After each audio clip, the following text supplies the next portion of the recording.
This program features live coverage of an African safari and may include animal kills and carcasses. Viewer discretion is advised. Good afternoon, everyone, or good evening, or good night, wherever you may be in the world. But here in South Africa, it's game drive time.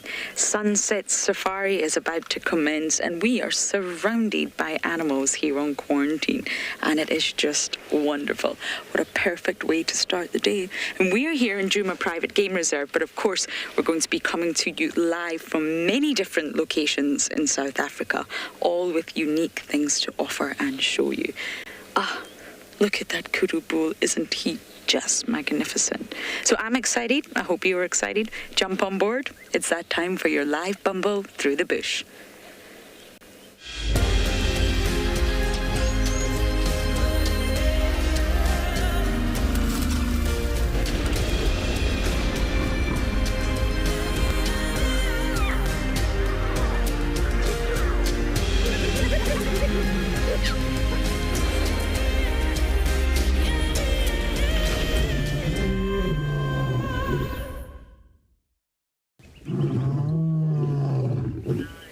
Welcome. I'm glad you decided to jump on board. And I'm only one half of the Djuma team. I have another half, a better half, and that, of course, is Mr. Tristan, who you'll get to see later on. But we have stopped here, just to admire the scene. And what's wonderful, if Impo can just zoom out a little bit, you get a size comparison between this kudu bull and the impala, and it shows you really how petite and small impala really are at the end of the day. My name is Lauren, and I've already told you I have the fantastic Mr. Impo on camera today, and the sun is in my eyes, so I am going to turn away now. That's better, I can see stars. But yes, it's a lovely comparison to see the impala next to that kudu bull. I mean, he is huge. Oh, I love kudu. I love impala. I love them all. Now, this morning was extremely exciting, a little bit too exciting. Impo and I did not know what to do with ourselves. We literally had all the predators. So I think we are going to go back down south again and see if we can catch up with, well, at least the dogs. But you never know what's going to happen, and that's the beauty of a live safari. We were tracking a leopard and we found lions. Expect the unexpected. So because we are live and interactive, we want you to talk to us. And you can do that in a number of ways. You can use the hashtag WildEarth on Twitter. Sorry, this male impala's making me laugh. And Paul, can you just see him over my head? He's just not happy. He's chasing all the ladies and he's chasing the other males away as well. He's obviously the dominant one. Or you can use @FC on the YouTube chat. You can head over to the WildEarth website, register and submit your questions under the live safari page. And kids, if you are watching, you are the future after all. We want to hear from you. Please do send your questions in via email. The email address is kidsquestions@wildearth.tv. I just love the impala snort. It's a little bit more guttural than that, but it really sounds bizarre from these beautiful, delicate, dainty antelope to hear that sort of vocalization. Oh, he was not happy when another male came up earlier, but he has absolutely no problem with the kudu, of course.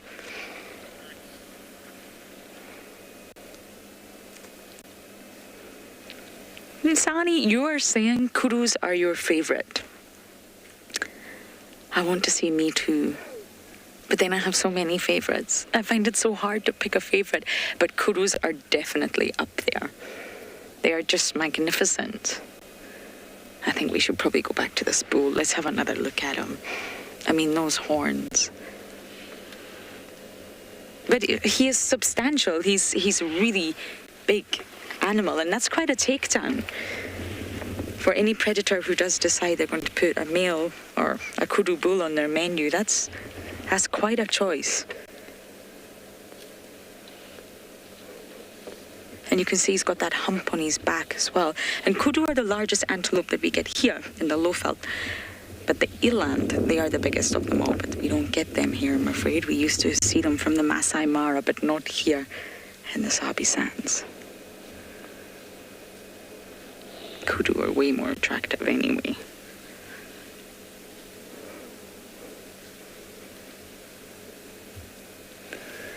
And Impo, I don't know if you can see directly over here at about 2 o'clock, we've got the wildebeest. Everybody's here. And they are, of course, well, they're lying down. We maybe just be able to see them. You see them just behind this female impala? Yes, you can just see their horns. There you go. It's a party. Quarantine's always a party. I've had some of my best sightings on quarantine. It draws in the predators because look at the prey. We often have zebra here too. And then we have the smaller antelopes.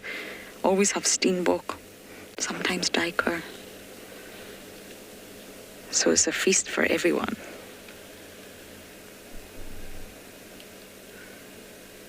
And everyone is actually feasting. You can see how the impala are gleaning the leaves of the trees. But they can also graze. They have the benefit of really being able to eat whatever they want.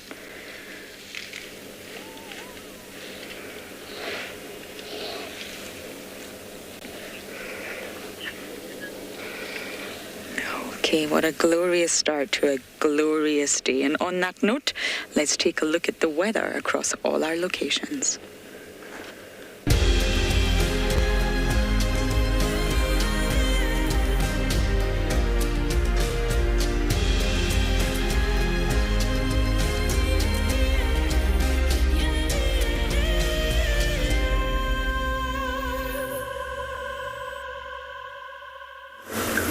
Well, beautiful weather for an afternoon game drive. There's a bit of cloud cover, a bit of blue sky, not too much wind, all the good things, and we have tracks for Marips already, which is an even better thing. I'm just going to try and figure out where they go because there's vehicles that have driven over them. I think they found him late this morning when we finished, so we'll just kind of have a little scratch around. Anyway, my name is Tristan. And on camera I have David this afternoon. And like I say, hopefully we're going to have a bit of luck. There's a few interesting things that happened to us this morning. we went and we a female leopard, male leopard, and another male leopard.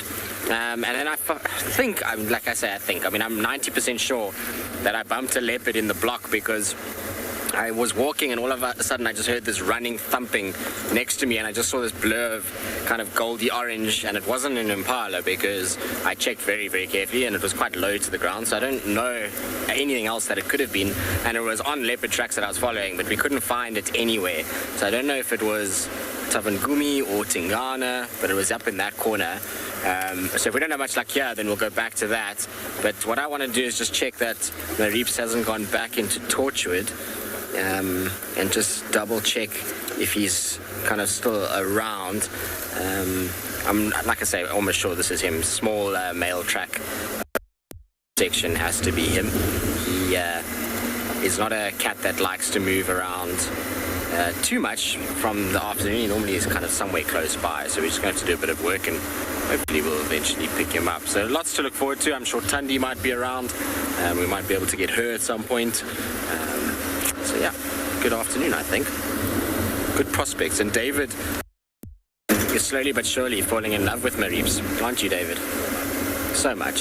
So David's very excited for us to find him this afternoon. Failing finding him, like I say, we've got other options. We've got Kalamba and this other leopard that we had tracks for that I'm sure was in that block. It's a very, very thick area, and so it's difficult. And it also is making the sound that you get from a leopard running from you. They have a boundy, lopey run, so it's like a kind of doof, doof, doof, rather than just a kind of moving through the grass like an antelope. Okay, I'm going to carry on. We're going to try and see if we can find this little brat. In the meantime, let's send you across to Yapi to say good afternoon.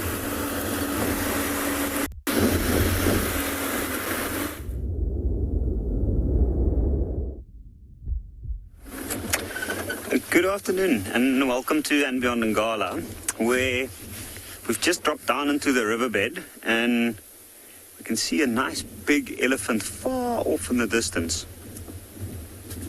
Now, I'm Yapi, and behind the camera we've got Craig, and we've decided to take a drive along the riverbed today, see what we can get, and that is actually quite a nice surprise. It looks like a nice mature bull from here. It is quite far off though.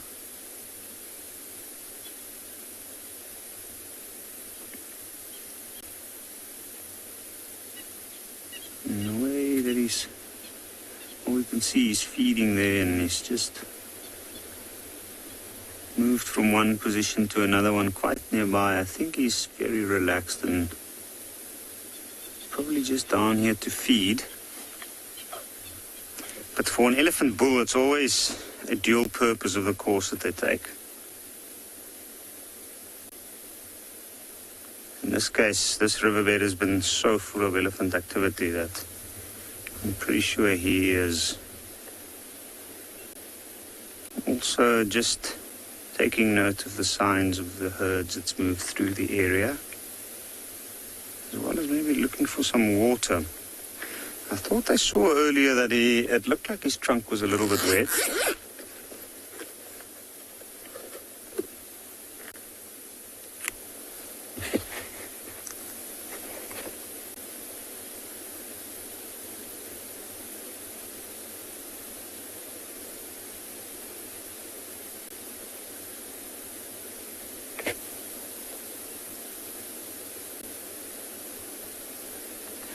And I even thought I saw some secretions down the temporal glands, but that right tusk of that elephant looks pretty large. And that's always very special to see, I think.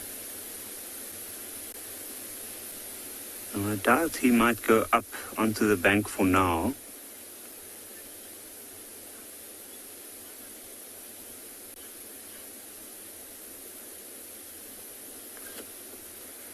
If I got that name correctly, Goliath, why do bull elephants move on their own?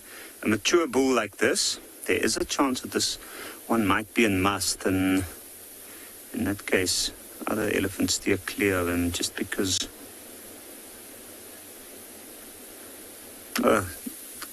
Delight. Sorry about that. Delight, this elephant's probably on his own. I'm thinking that he might be in must, but also a big bull like this has quite extensive knowledge of the area. And he moves a little bit more with purpose than younger bulls.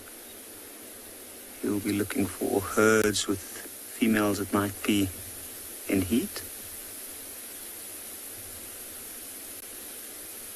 But also when they get to that age, they have different needs. Their diet is different from the herds with the younger cows in a lot of ways. In this case, he's down at the river, feeding off some grasses that grow in the shade, the protein-rich vegetation. Also trees, tree bark. Who knows, maybe this elephant is not very... Maybe he doesn't take too kindly to other elephants following him.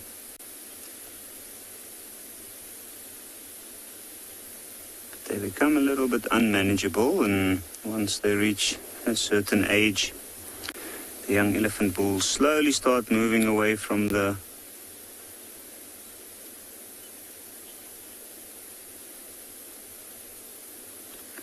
slowly they move away from the herds, and eventually they start moving on their own once they know. Cat eyes, I agree. It's a great show of intelligence if you see elephants digging for the water. It's like a testament to their resourcefulness. And it's amazing to see how well they adapt in different areas. And resourcefulness also comes with age. The knowledge that they build up. They have an incredible capacity for storing knowledge. So they do get to know all the good spots as they grow up, and as they grow older they learn new areas to move to, what time of the year.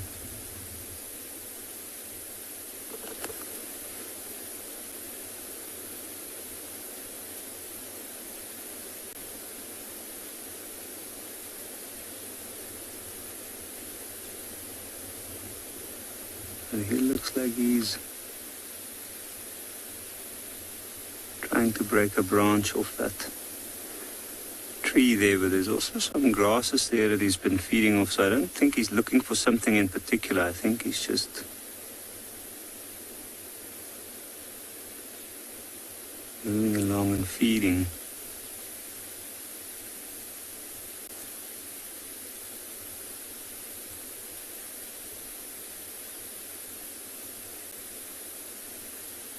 Now, I don't know at this point if he's on the trail of a herd. I haven't seen any other elephants in this area at the moment. There's a lot of tracks going up and down. But there might be elephants further that way. So I think what we might do is we might actually move and investigate. Maybe even get a closer view of this elephant. And get to see those magnificent tusks, or at least the one from where I can see.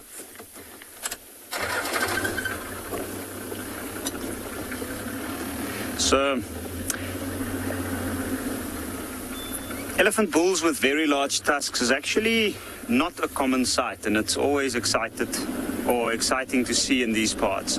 We do have a couple of the elephants that's considered what we call emerging tuskers that move through the area on occasions, and usually when they do, they are in their must cycle, which means in terms of movements they'll move way outside of the normal range that they'll move in.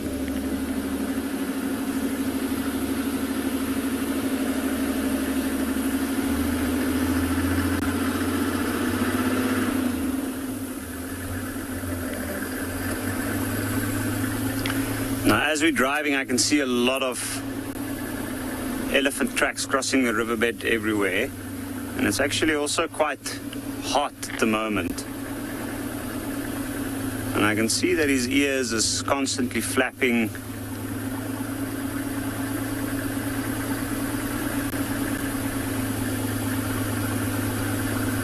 So he is trying to keep himself cool as well, but I think this winter heat is the least of his worries at this point.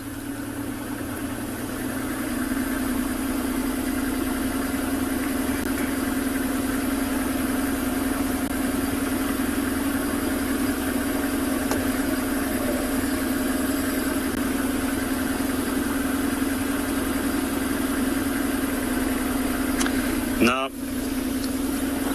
emerging tuskers is elephants that have relatively large tusks, or they definitely have the gene of large tuskers, but their tusks aren't big enough to be considered tuskers.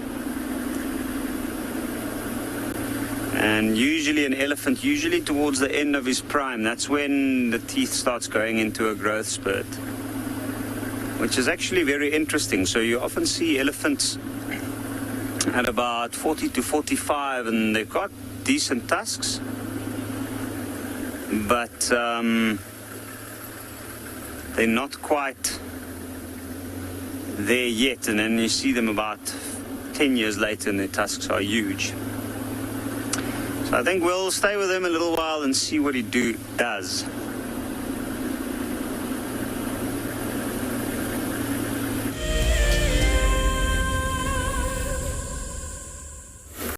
Every creature in nature has been blessed with a mother. There we go, there we go, there we go, first on 4 legs. Oh my goodness.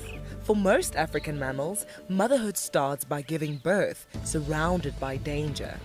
Look, it's kicking, it's struggling, trying to get out. It's like, Mom, I want to be out, I don't want to be in here anymore. How incredible.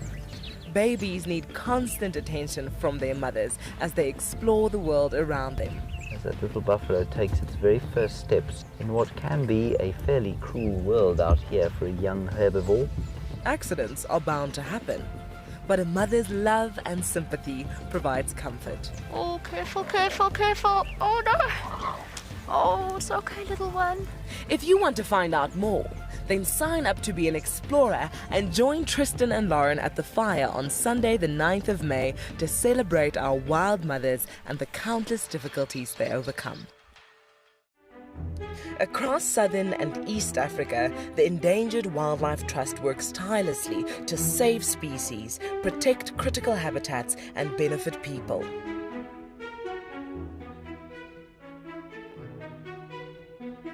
Join the EWT in returning wildlife to the wild. Go to ewt.org.za to find out more and follow our socials to see how you can get involved. Protecting forever, together. Hello, I'm Marna, your Wild Earth Safari Guide from and beyond Gala. What I really like about connecting with Wild Earth viewers is that we get to speak to viewers instantly, and I get to show you this beautiful property. If you want to ask me a question, register on the Wild Earth website. Simply head over to the live safari page and you can submit your questions there. Join me or one of the other guides twice a day on Wild Earth. Oh, goodness, look at its wobbly legs. Oh, I don't believe it. I can't believe we've actually seen it. Oh my goodness. Oh, careful, careful, careful. Oh no. Oh, it's okay, little one. Okay. Expect the unexpected here on Wild Earth daily.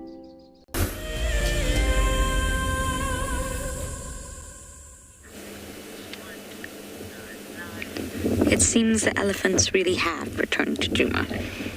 I mean, why wouldn't you? Got a big bull. Know where the live location of police was this morning. Sorry, everyone.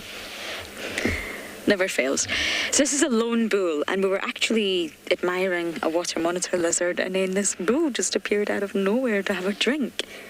And he drank, and he drank, So it's not really that hot enough to sort of head into the water and go swimming, to be honest. But elephants still need to drink, and they need to drink a lot. It just helps that slightly uncomfortable digestive system. I mean, imagine eating all that dry vegetation, especially in winter, when there really is no moisture left.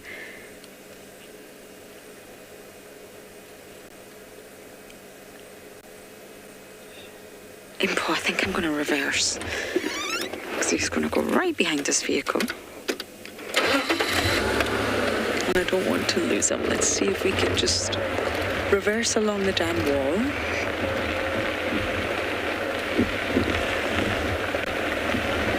Oh, there we go. He wants some more water.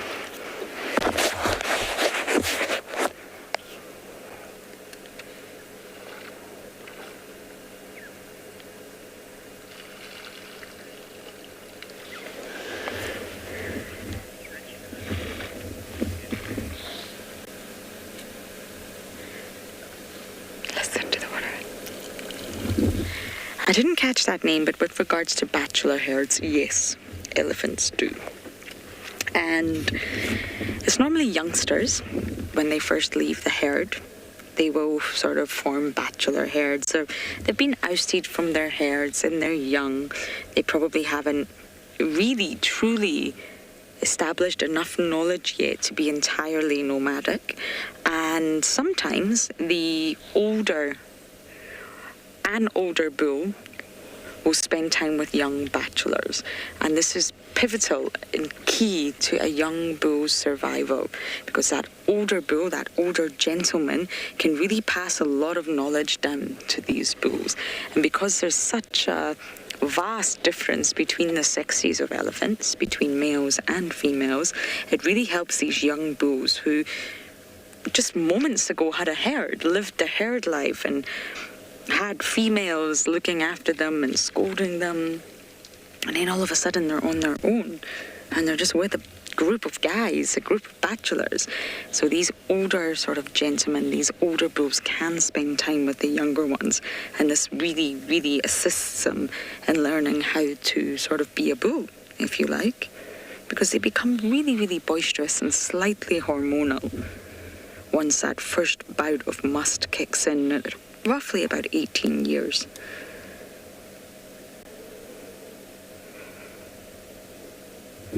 And these younger ones, you can actually call them askaris, and it basically means young warriors. So when the older bull hangs out with the young askaris, they actually help protect him because he's on his own. So the older bull teaches the younger bull ecological knowledge, environmental knowledge, survival knowledge, elephant knowledge.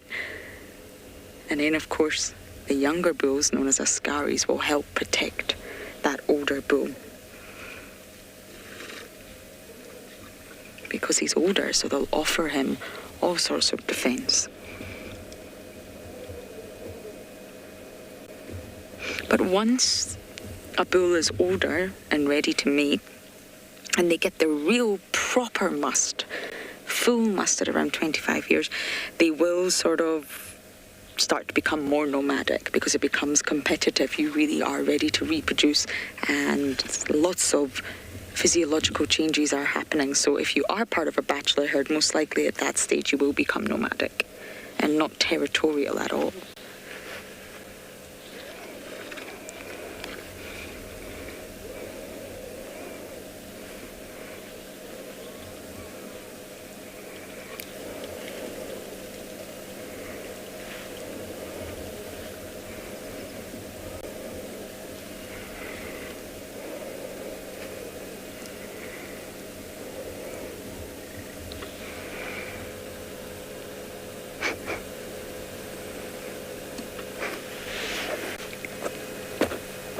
What are you doing, Mr. Elephant?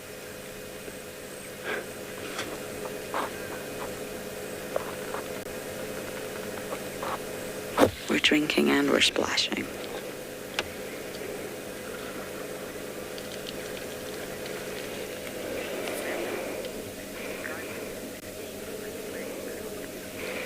Isn't this just lovely?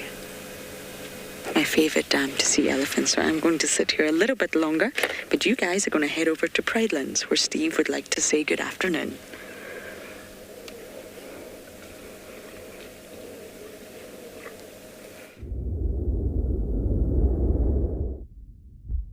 Good afternoon, everybody. Welcome to Pridelands on this pretty warm and sunny afternoon.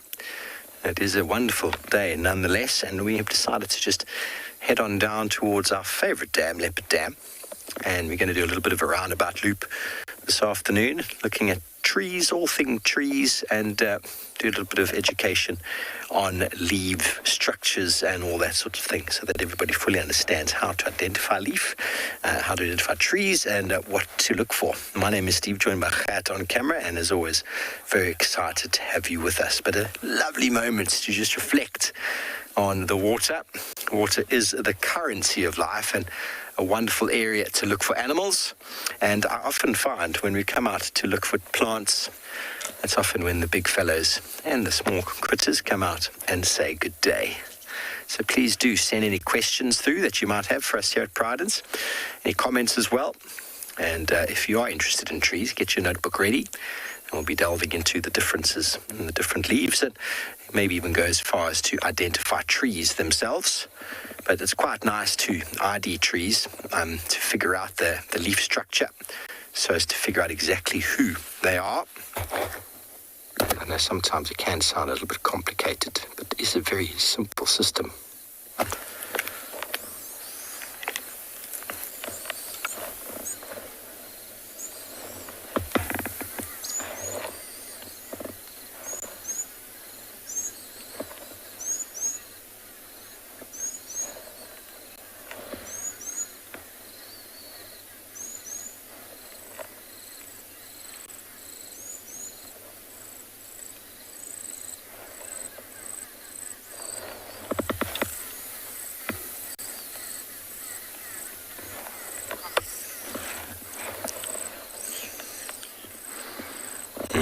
It is a beautiful view, Lisa.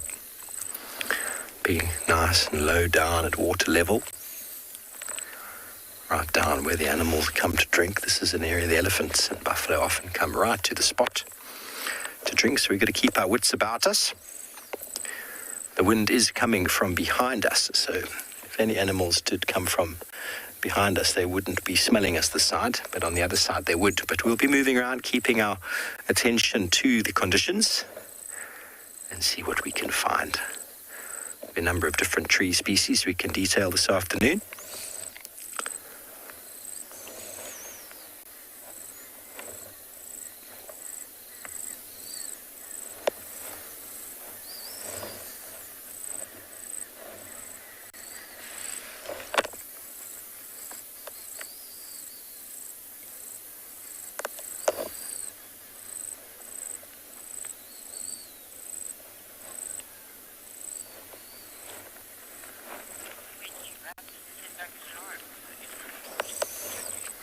Okay, well, from one watching hole to another with Lauren and elephants.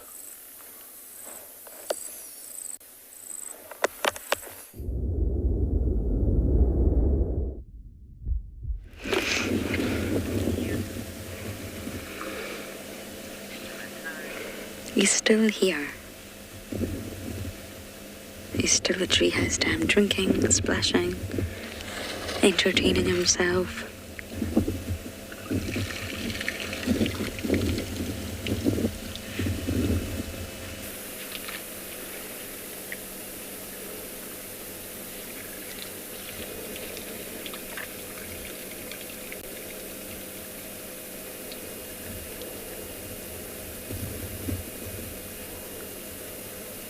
You know, going back to that point about older bulls, it's quite a recent discovery. Older bulls were just thought to be nomadic and sometimes maybe not contributing to the genetic pool, maybe no longer mating, so their importance was really overlooked. And I mean, it's been long known that older females, of course, like matriarchs, are very effective leaders of the herd, and you know, they play such an integral role for their daughters and their calves and their sisters.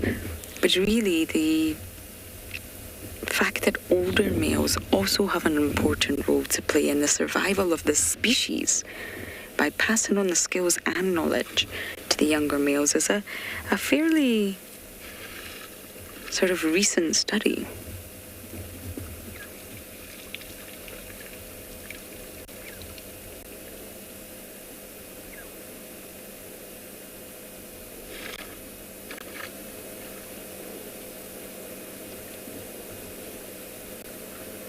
And this has unfortunately been an argument for potentially even trophy hunting in various different countries. Get rid of the older bulls. They're no longer important. But actually, by killing the older males, it could have disastrous consequences, because you're removing key figures in elephant society. Yes, the older cows, the matriarchs are important, but so are the older bulls. Cannot remove them from the elephant society. I mean, think about it. They've got decades upon decades of experience in utilizing their environment, surviving, navigating. The young bulls need them. They need to learn.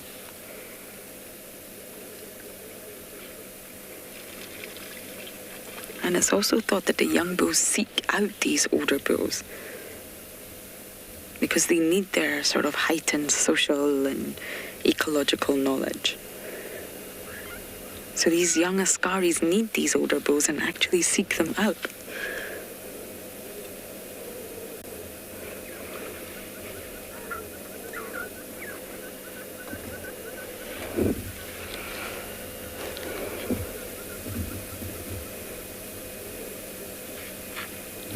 And I think because the female-dominated herd and the matriarchal presence sort of dominated all information about elephants. They're intelligent, they're social, they're emotional. That's what we hear about. And males were generally thought to just be solitary, really. But it's also thought that the males do have rich social lives as well, just in a different way. When you look at it through a different perspective, their social life is just as rich as the females. But of course in a different way, because the bulls are not going to become mothers.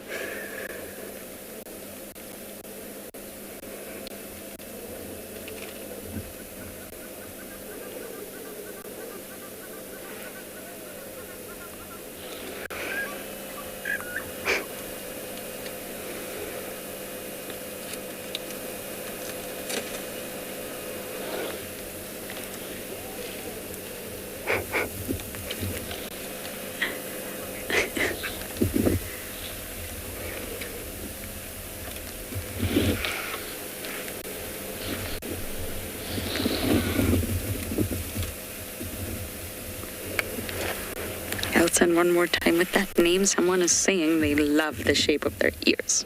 The African continent, after all.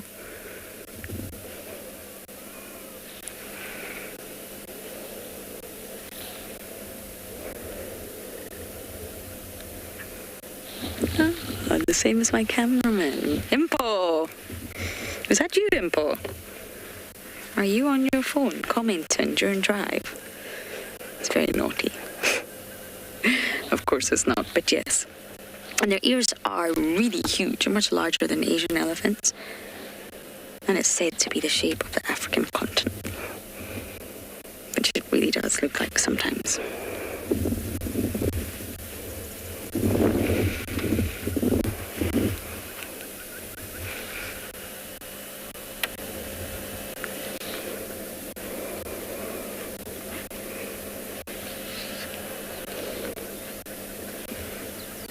Has now turned his back to us.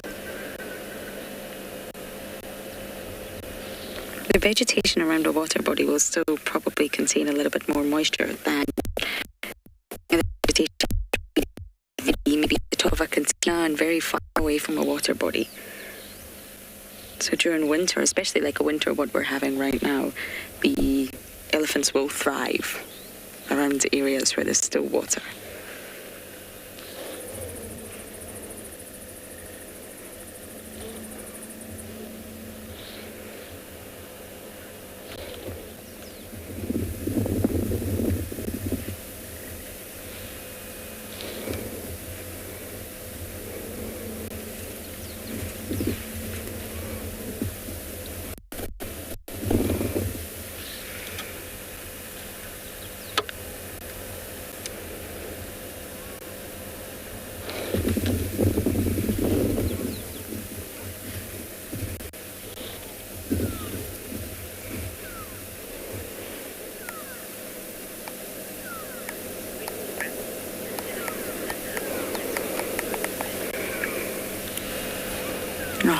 just been so lovely. I'm letting you all enjoy it with me. So I think we may bumble south now, see what else we can find. But you guys are going to bumble all the way to Pinda, where Grant wants to say good afternoon.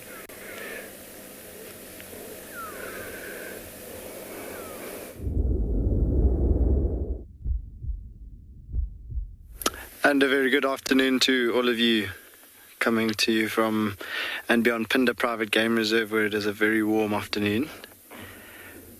And we've managed to find a rhino, which was our plan for this afternoon, pretty early on. We were a little bit delayed getting out this afternoon because our car needed some touch-up work done on it. So we started from the workshop, and we haven't really come too far in our search, and we've managed to find a rhino.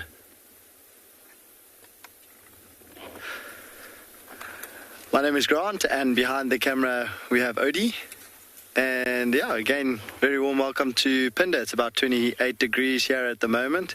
We've got a bit of cloud cover up above, so the sun does go behind the clouds every now and then. And it's actually quite a mild temperature, but when the sun is out, it is baking hot. And there is quite a stiff breeze blowing. It's not extremely windy. There's a constant breeze coming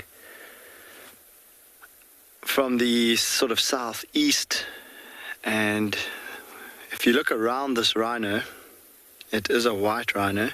You'll see there's some fairly thick bush. And very close to the rhino, the bush is moving a lot less than the grass that you can see in the foreground. So that rhino has gone into the thicket there to seek some shelter from the wind. Have a look at those long ears, and they're pretty big as well. And that would be the main reason why that rhino is in the thicket, because the wind makes quite a lot of noise on those big ears. Let's see if it comes out. It's just gone behind a bush. We'll keep monitoring it.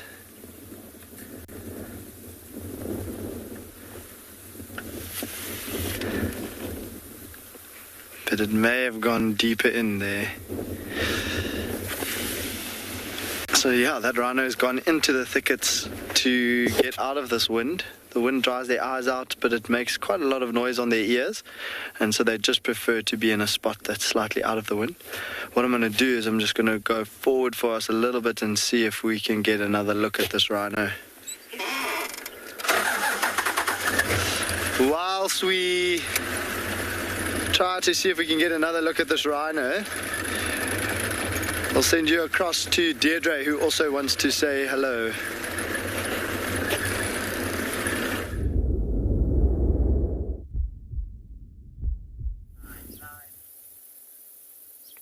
Good afternoon and welcome to Tswalu. We've got some springbuck there just having a leisurely afternoon nap. There's definitely no sense of urgency there. Very, very relaxed on the edge of the waterhole. So you're with me, Deirdre, and BK on camera.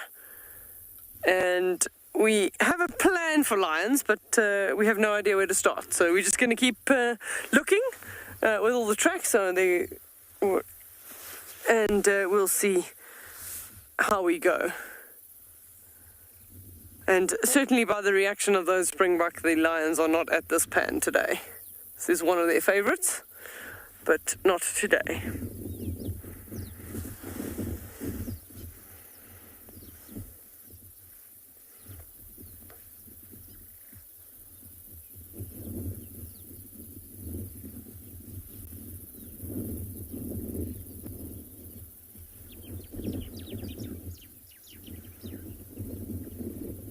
So we definitely have some really funny, strange weather today. It was partly cloudy this morning, and I thought the wind was going to chase all the clouds away, but it didn't do that. It pretty much built up the cloud cover. We've definitely got some rain in the south, which we can't see at the moment, but some pretty impressive clouds with drizzle at most. That's a blacksmith lapwing that just flew through the shot there.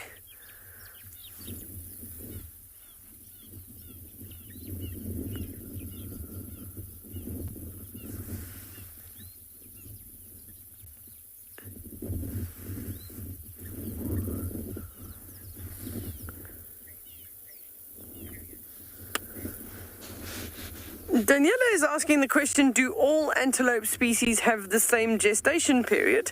No, that would vary based on the size of the antelope. Some of them it's only 6 months, some of them it's up to 8 months, so it does depend on their size. And then the breeding season will also then coincide a couple of months before that.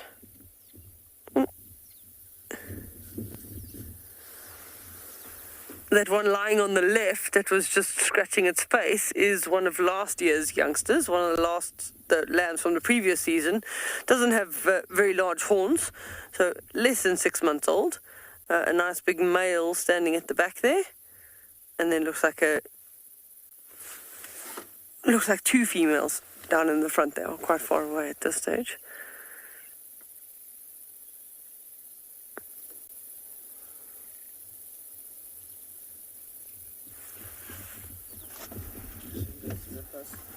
Oh, okay, BK spotted some zebras. Oh, there we go, in the distance, okay. On their way.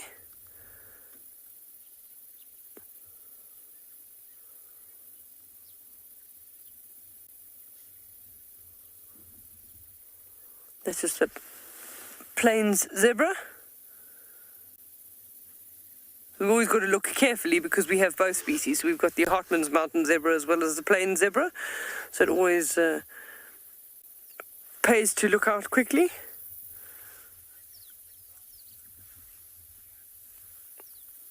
Oh, good news. It sounds like Grant's got another visual of that rhino, so we're going to send you across to Pinder.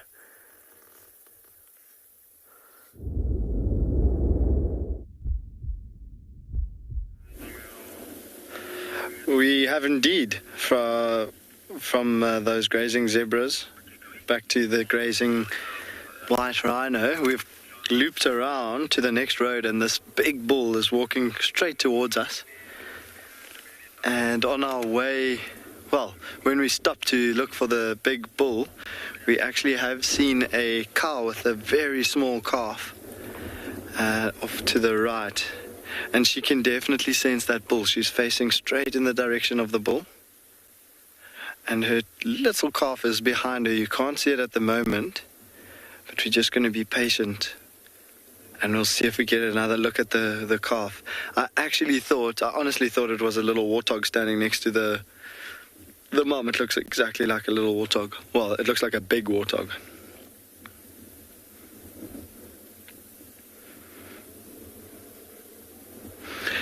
And interestingly, this mom is not really sheltered from the wind, but I suspect that they were lying down close to where mom is. It looks like the area around where she's standing is quite clear, like quite open, maybe a sandy patch.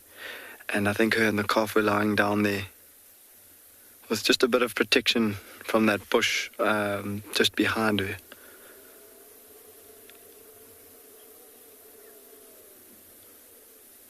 Just the tail wiggling every now and then.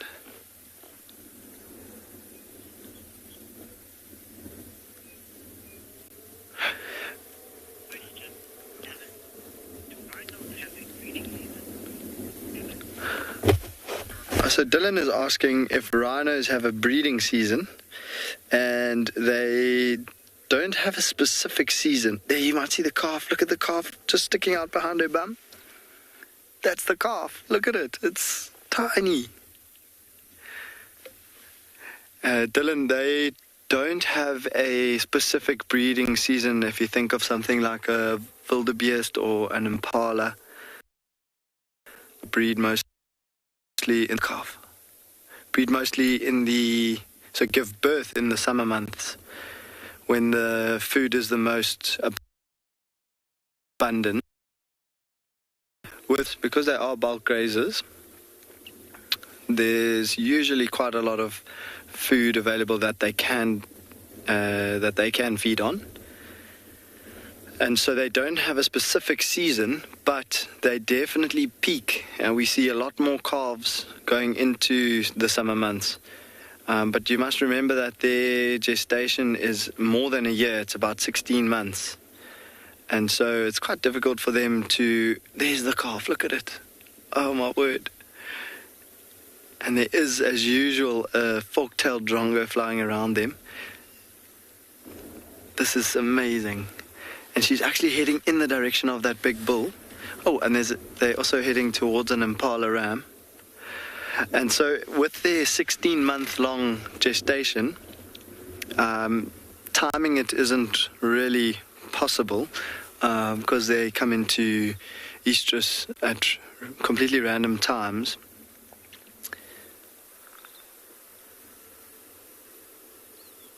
Whereas if you think of impalas, they will mostly mate around May, sometimes into June. And then you count 6 months from there.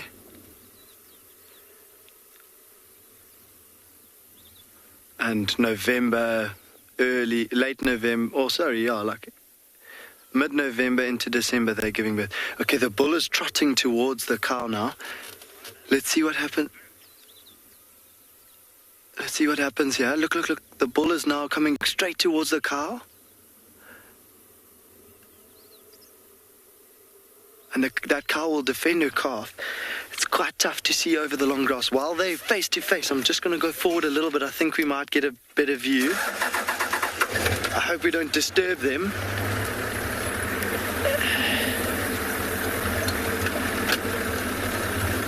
Here we go. How's that, Odie? Okay. So look at the calf is hiding. You might not be able to see the calf very well. There you go. It's popping out on the right. So it's hiding behind mom. And that bull, that big bull, you can see him, his shoulders much higher than the mom. And he came trotting over to investigate. So when we saw the bull, initially got a bit of fright. Look at mom's tail, how it's curled up now. And that's a response to being agitated. So their tails lift up like that as a response to being agitated or excited.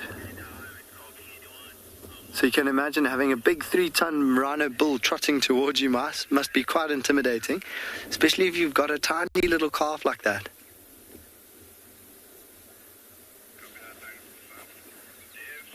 Shame, and that little calf doesn't really know what to do. It's standing right next to mom, hoping that mom will defend it. But that bull, he doesn't look very aggressive.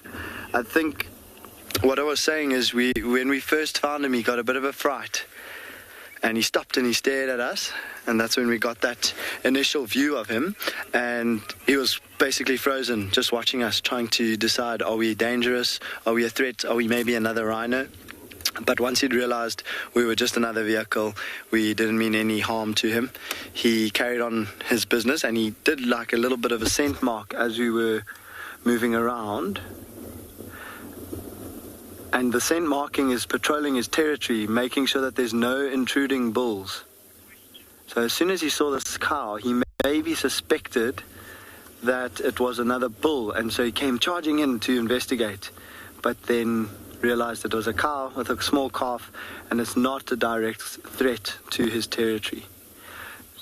So Heather's asking why they're called white rhinos, when in fact, as we can see while looking at them now, they're a dark grey color, almost black actually.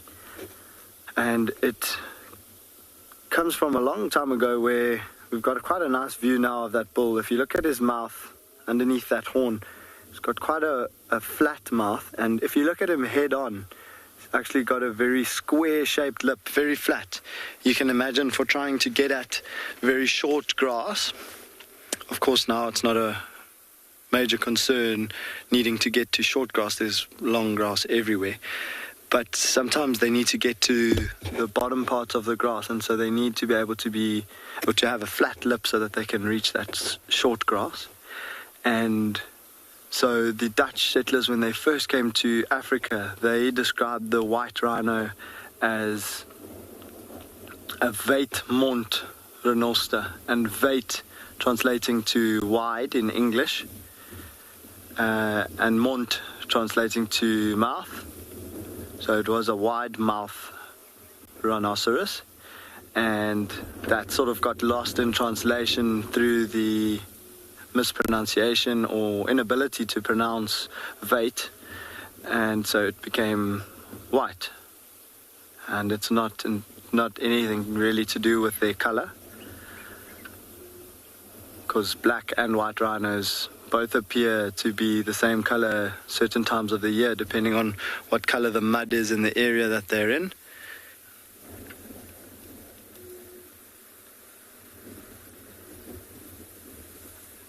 And so the black rhino, having completely opposite shaped mouth, they've got a very pointy top lip, as opposed to the wide, flat top lip of a white rhinoceros.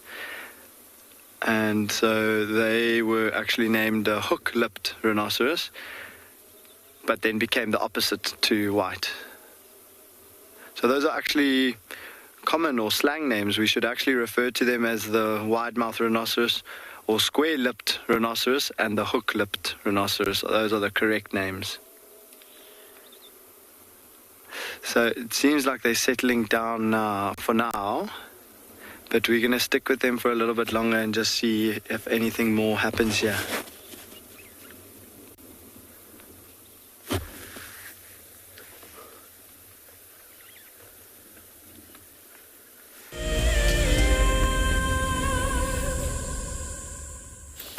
Do you dream of an African holiday in unparalleled luxury, where your days are spent in the company of wildlife and cooling off in your very own plunge pool?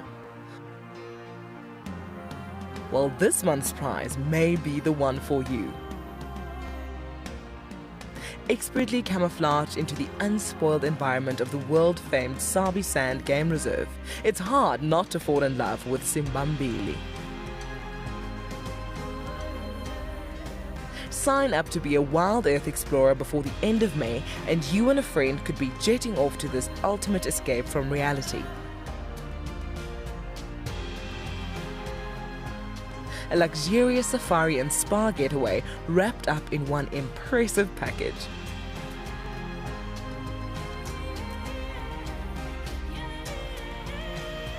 Wild Earth explorers, it's in your nature. Our bodies are made up of about 60% water, which means that in a very short space of time, you can dehydrate completely. A relatively efficient way of collecting water early in the morning is to take an absorbent material like a sock and to walk through the grass, absorbing the condensed dewdrops on the grass. Once the material is saturated, you can then squeeze it out into a container, or you can suck it out directly into your mouth.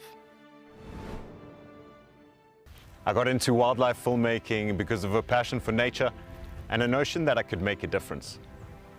Helping others fall in love with nature brings meaning to what I do. It's also a lot of fun.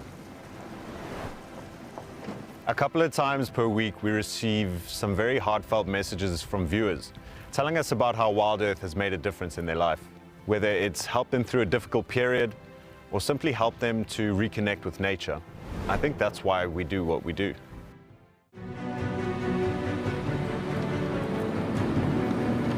We've seen these ellies really chase wild dogs before. Let's get into the spot. There we go, there it comes.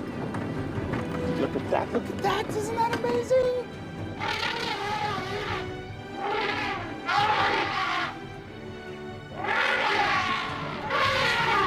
Expect the unexpected here on Wild Earth daily.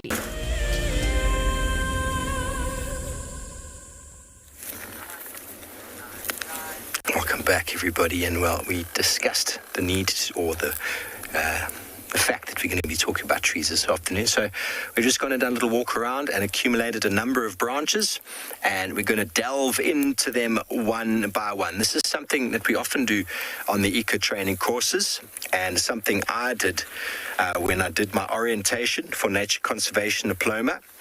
First, for the ability to get on the course, you had to go and learn a whole lot of trees. They went out, they harvested lots of trees, and they hung them up. You had to learn them all, scientific names, in 4 days. I know, crazy. So we're going to just touch on it a little bit. It's a very nice way to learn trees, have samples, cut them, put them out in front of you, put a little label, a little sticker. So if any of you want to take screenshots of the trees we're going to do now, please do so. Hopefully you can put some notes in there. Hopefully it'll help you to remember.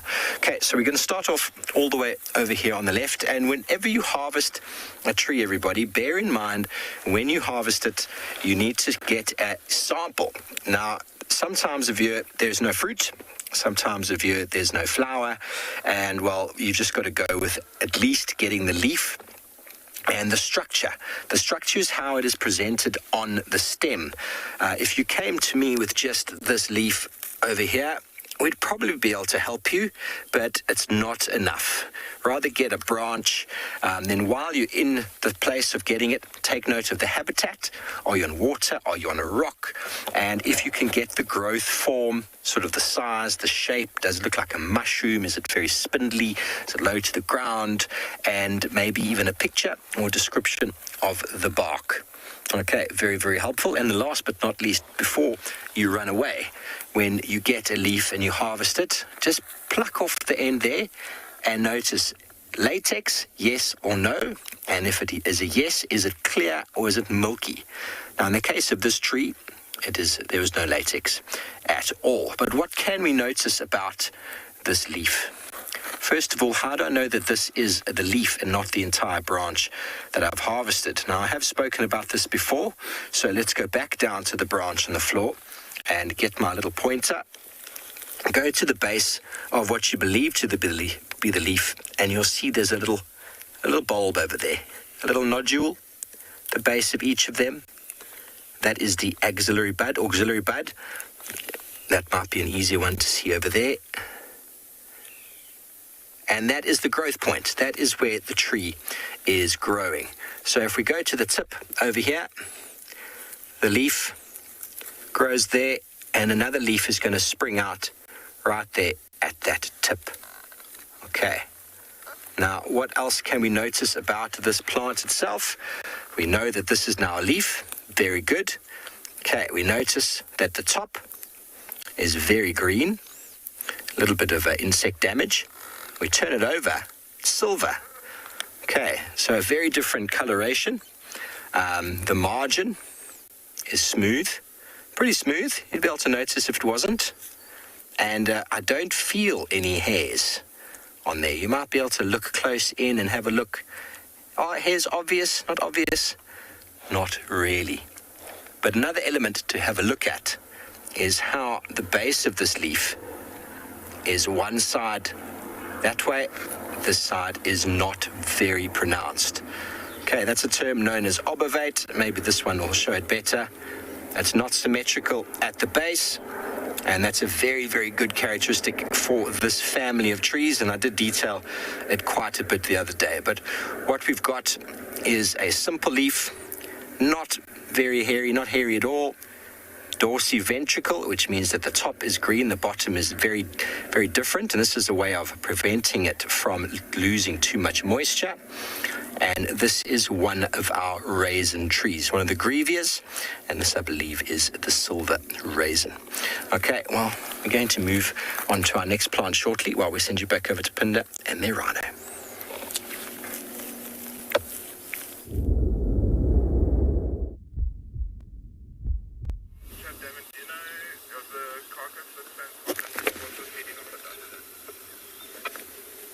Welcome back, and we've just repositioned slightly,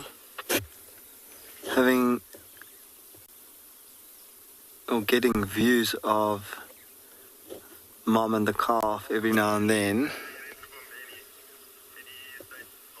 Get that oxpecker in and around the mother's ear. It's a red-billed oxpecker.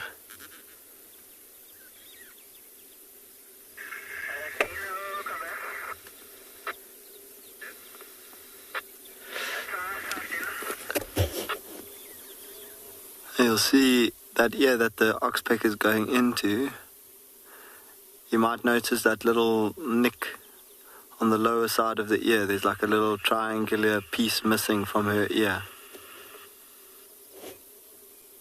Can you see that? That's what we call a notch. And we do that on every rhino that we dehorn on Phinda, and the notch placement, so every time a rhino, not every time a rhino, the first time that a rhino is dehorned, look at the little calf. Oh, it's so cute. The first time any rhino is dehorned, we cut a little combination of those notches, so each position around the ear represents a different number, and so each rhino will get a combination of notches. Look how she tucks her ears back. So the bull was starting to advance towards her, and she just gets a little bit defensive. And then look on this ear, she's got 2 notches next to one another. And so each notch, as I was saying, represents a number. And so this rhino cow will be identified as a certain number on our database so that we can keep track of all the rhinos on Phinda. So every single rhino has a different notch combination. So if we do a dehorning again, which we do have to do, the horn grows back at about 10 centimeters a year. And we try to do every rhino every 2 years so that we keep the horn as small as possible. And the way that we track that is by looking at the notches to be really accurate with when last they were dehorned. And we have rhino monitors that have to see each of these rhinos a certain number of times, or in a certain period they have to find and confirm they've seen every single rhino on Phinda.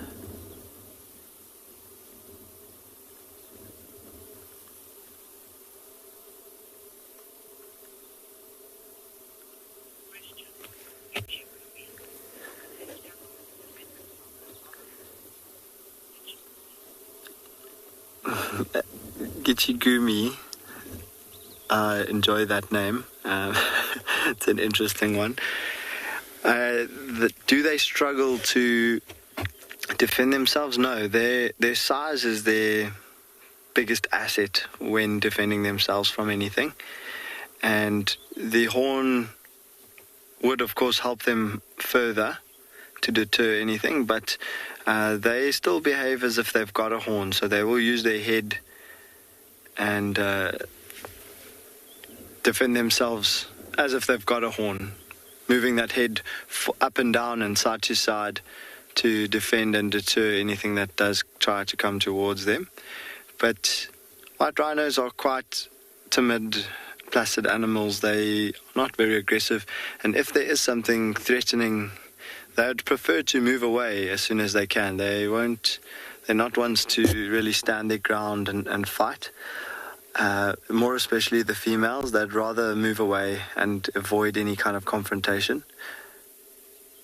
So something like an elephant or maybe a black rhino bull might show aggression towards rhinos. But a white rhino bull, he might, with his size, he might want to try and stand his ground and be less likely to run away. There's the bull again.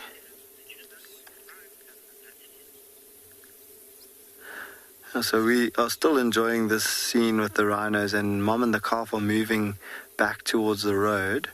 So for now, I'm going to send you off to Juma to have a look at some battaliers.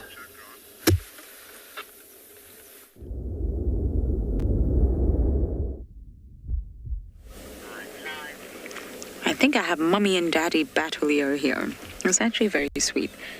They're perched on literally the same branch. There's no personal space for these two. We went to check on little Chickadee. We got the briefest glimpse of a feathery head, but sadly it wasn't really anything to view. But it's still there. And this is a long distance visual, but it's just nice to see the bateliers so close together. They are monogamous after all.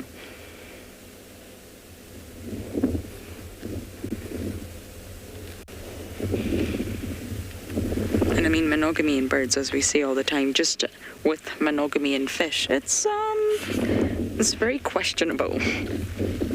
And there's different levels of monogamy, naturally.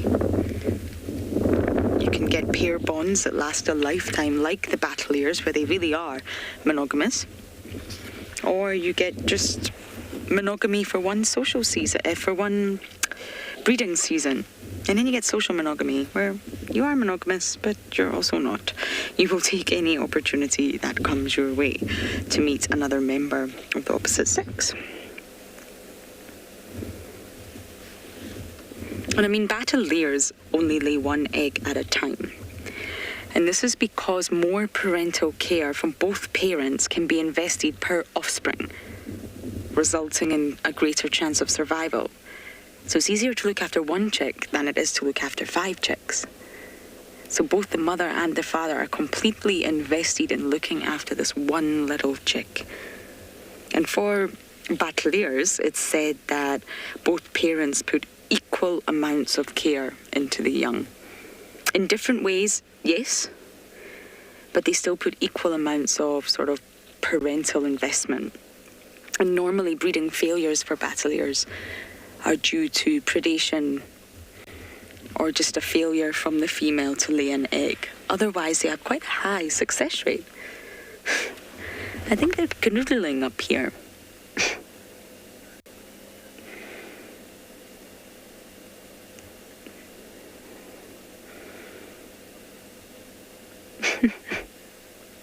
We see you. Mm-hmm.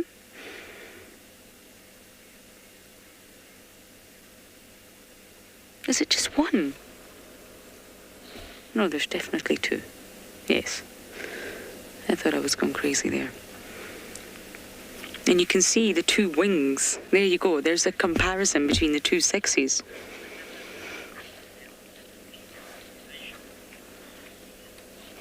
I'm just being asked about the differences between the males and females. I was just about to go into that because you can see it perfectly.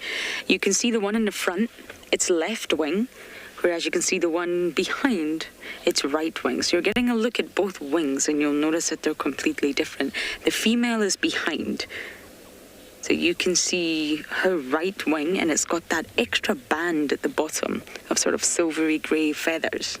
So it's got the shoulder part, and then for the primary flight feathers, it's grey in colour. And if you look at the individual at the front, which is a male, and you're looking at his left wing, you'll see that it's grey on top at the shoulder, but the primary flight feathers are black. And it's really, really easy to identify them both. You can even see it when they're soaring high in the sky and you're looking at their underside. You can also see the difference in the sexes.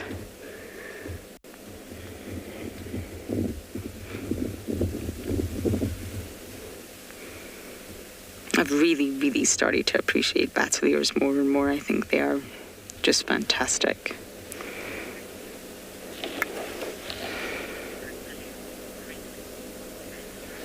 Matthew, you're asking how often do they breed? I believe every year. Battle ears will use their nest. They can reuse it, and it's originally built by the male, and that's his sort of contribution, a large part of his contribution, and they will reuse the nest for up to a 5-year period, and they will lay an egg once a year. And it is, as I mentioned earlier, only 1 egg.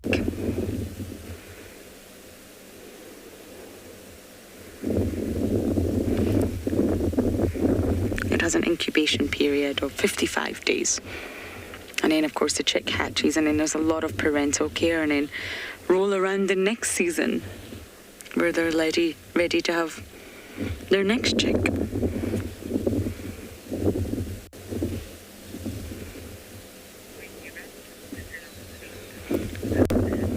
Okay. I'm slowly going to bumble towards these wild dogs, and you guys are going to bumble to Tristan.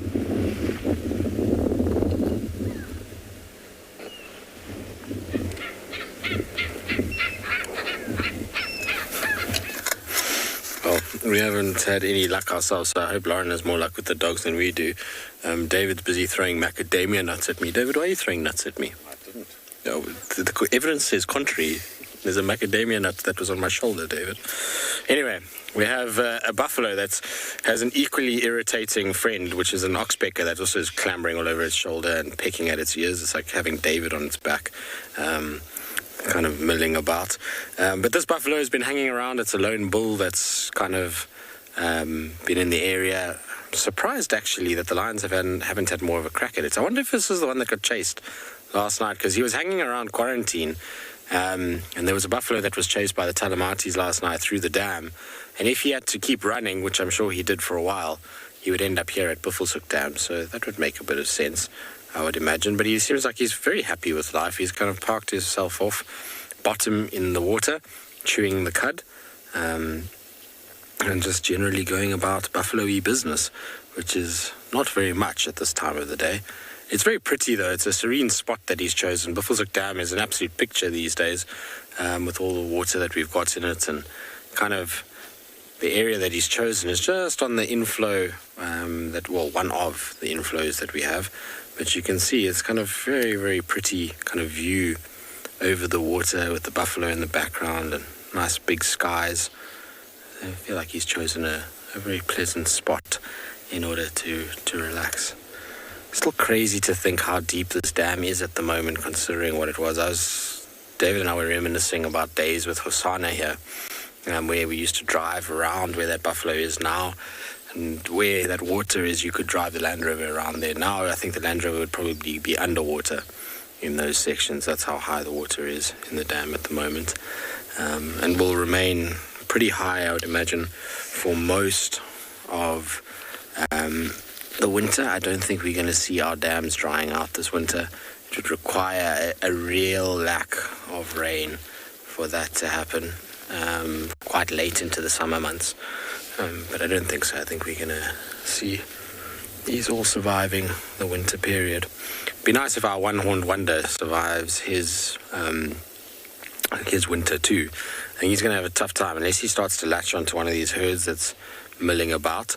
Things like the Talamatis, the Nkuhumas, all these male lions that are around, eventually they're going to start to kind of hone in on him. And as winter goes on and the quality of the vegetation deteriorates, so his body condition will deteriorate. And being on his own, fighting with lions is going to be pretty tricky.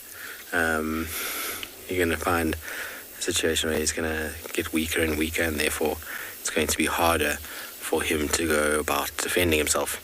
Now, from a big animal like that, I also have a little friend on my dashboard, which is a very cool-looking caterpillar that is chilling and taking it very easy. You can see him just walking. I say him, it at this stage is walking along. It's got the coolest little hairstyle with these two sort of big tufts that come off the side of the head, which is pretty crazy. Cool-looking thing. All right. We'll carry on. In the meantime, let's send you across to Tswalu and see how they're going.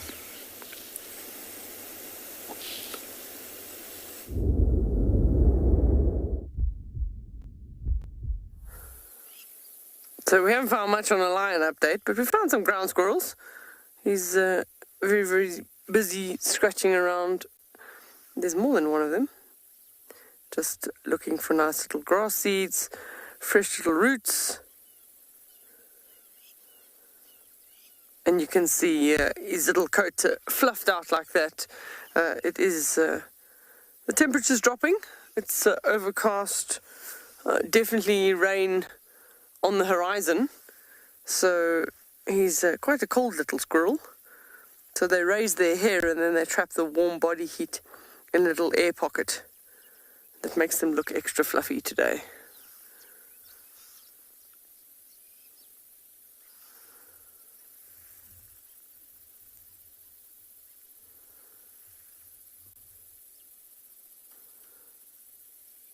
Normally would use their tails like an umbrella, but definitely not needed this afternoon.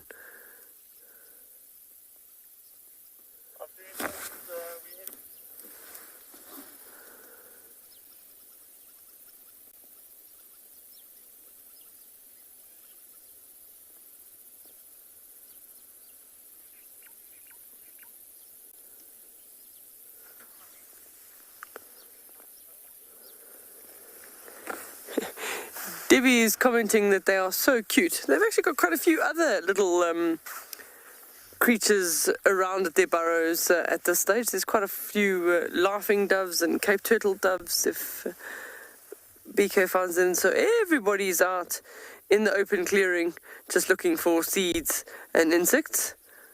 And that's the rest of the family there at the back.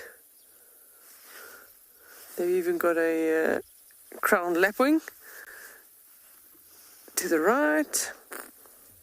Also, everyone scratching around in the open, and also quite good for alarm calls. If anybody sends off the alarm for a jackal or something, the birds can fly away and the squirrels just go down under.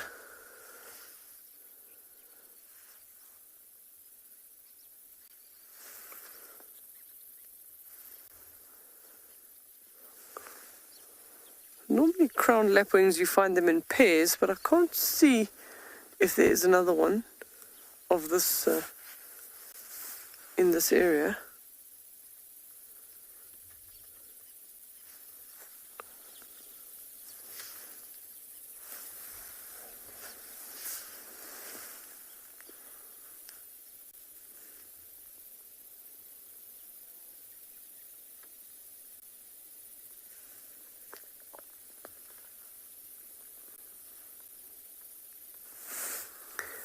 Everybody's just stocking up, so they want to eat as much as they can now before going into winter, and then survive off that fat layer.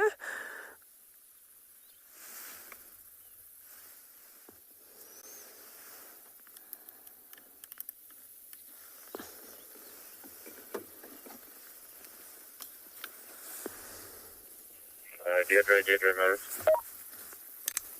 I copy you, send your message. Are you here by Brevard Waterhole at the moment? Yeah, affirmative. Last tracks we had were in that block at the back, just going towards the base of the mountain in that thicket.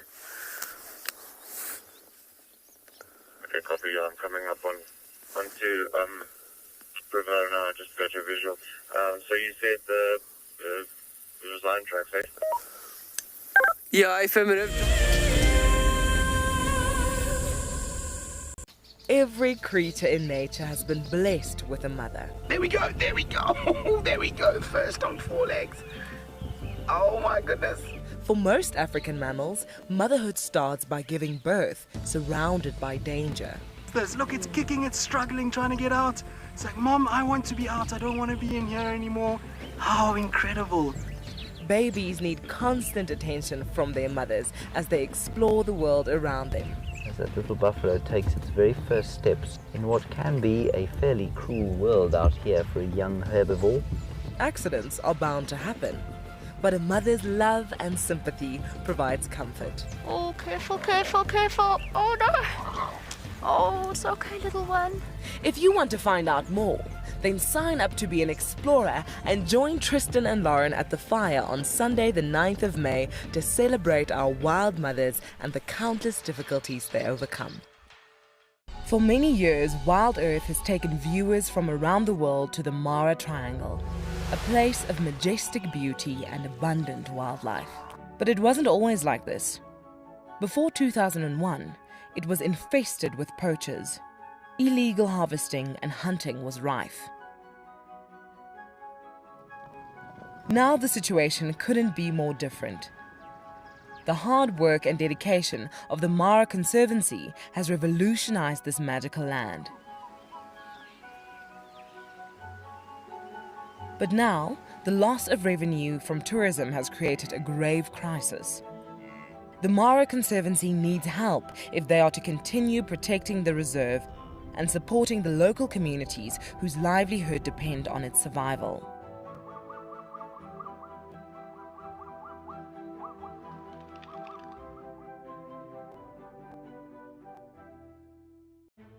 Hi, my name is Tristan Dix, and I am a guide here at Djuma Private Game Reserve for Wild Earth. We love connecting you to the African bush, and we always look forward to all of your questions. If you want to ask a question on Wild Earth, you'll need to register on the website. Once registered, go to our live safari page and submit a question below the live feed. Catch up with me on Wild Earth.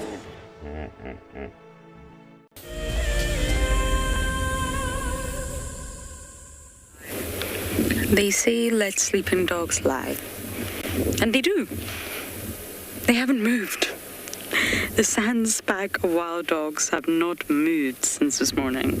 They are all literally in the exact same place. And of course, they will get active a little bit later when it gets cooler. But I imagine this sighting might be quite busy. So we thought we'll just come down now and see what's happening. It's definitely starting to cool down. There's a gentle breeze that's picked up. I don't even know if you can see the dogs properly, but that's definitely a pack of wild dogs. Ah, there we go.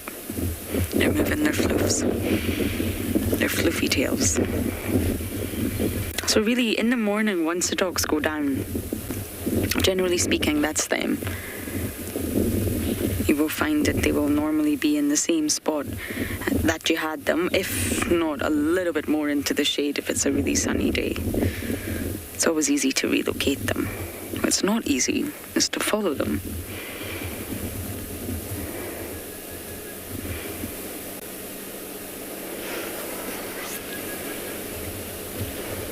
And people have actually attempted to tame wild dogs, believe it or not, and it's never been successful.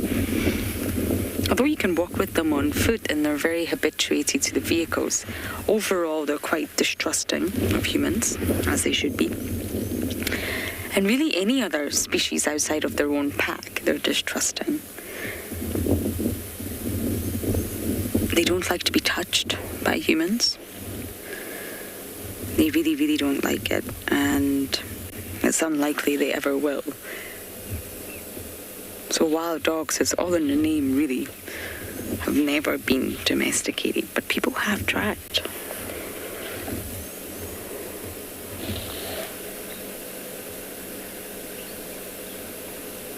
I imagine it's going to be chaos when they do wake up, because we're still in that open area on Chitwa, and I think they're just going to run straight for the impala or the waterbuck or any other antelope that's around.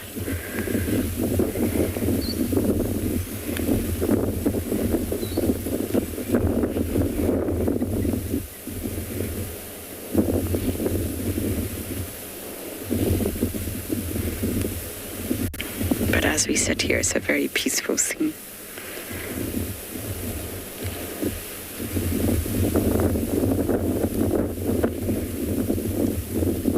See how it'd be easy to drive past these dogs, they're that flat.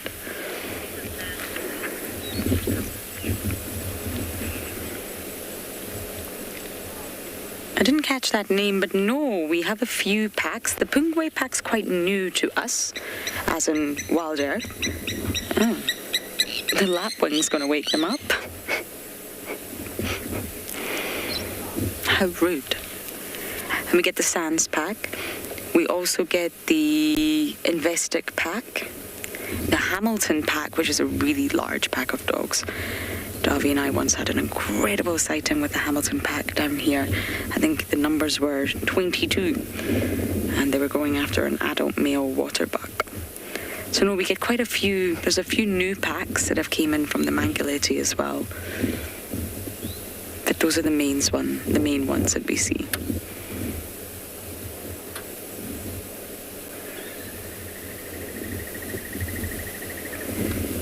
And you know, we can go weeks without seeing packs of wild dogs, and then all of a sudden, like now, we're seeing them almost every day.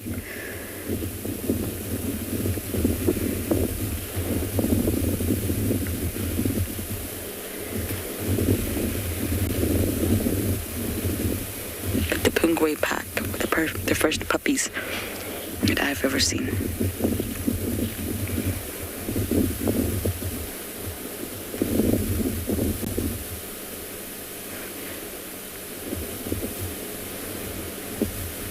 And it's approaching 4 o'clock here. I really don't think it'll be too long until these dogs wake up.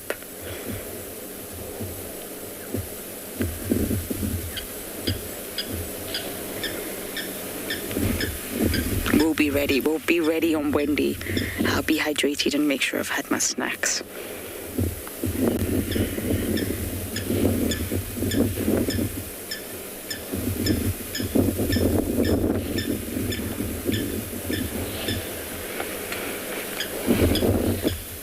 Here the lapwings, very, very much not happy with their presence.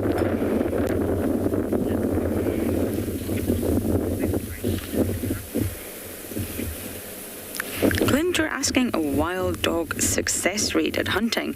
That's a really good question because they are incredibly successful when it comes down to hunting, and that is due to the pack life. So they say it's about an 80% success rate. And I mean, it differs from area to area, but they say 80% for wild dogs and it's around 30% for lions. You can see there's a remarkable difference there. And it's really in their technique. They do need to hunt every single day, twice a day, as they require more meat relative to their body size than lions do. And that's probably exactly why they've evolved a hunting technique that is incredibly successful. They just hunt, go, cause chaos, scatter, coordinate, cooperate, and go for it. And of course, a larger pack can take down larger prey. And wild dogs have been known to even go after buffalo. Not here in the Lowveld, they don't. But once they work together, once they coordinate, they really can take down big animals. And by running and running and running, they've got the stamina. They can exhaust their prey. They can also panic the prey. So the prey maybe runs the wrong way or potentially trips up and falls. And the one thing about wild dogs' hunts is that it's quick. It's not pleasant to watch. It's a little bit difficult to watch, but it's very, very quick. It's over quickly and the prey is dead relatively quickly.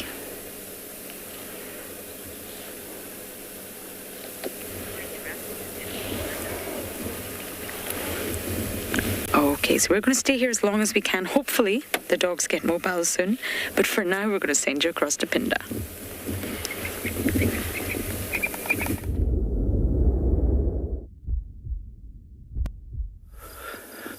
So we are still with the cow and the calf, the rhino cow and calf that you last saw us with, but now there's about 7 rhinos here. They've all come together, and the big bull has actually just chased a sub-adult rhino.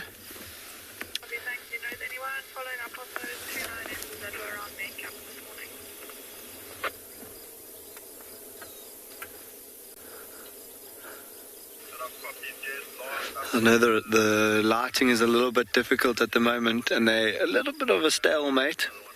They're just standing and staring at each other, and no one wants to make the first move.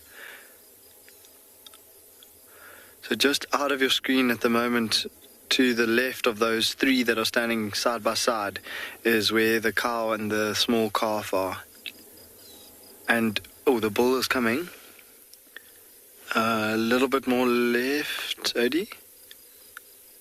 There's the bull. There, go in to the right. There we go.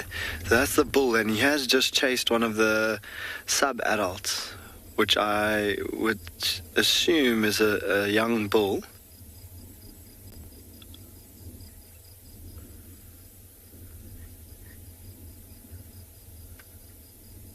And there was a whole lot of snorting and grunting.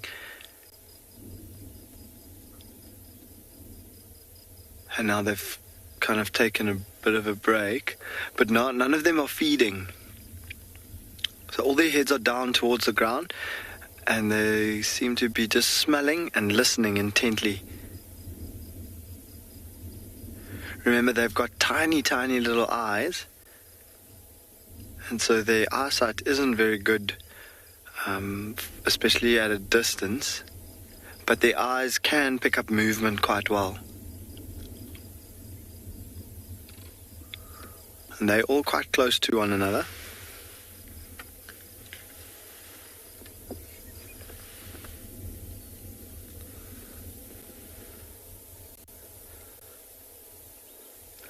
It seems as though all the fuss is over that cow with the small calf.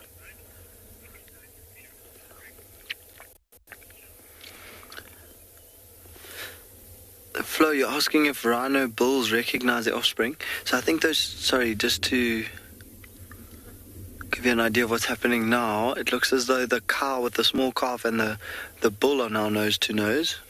That's where Odie was. Yeah.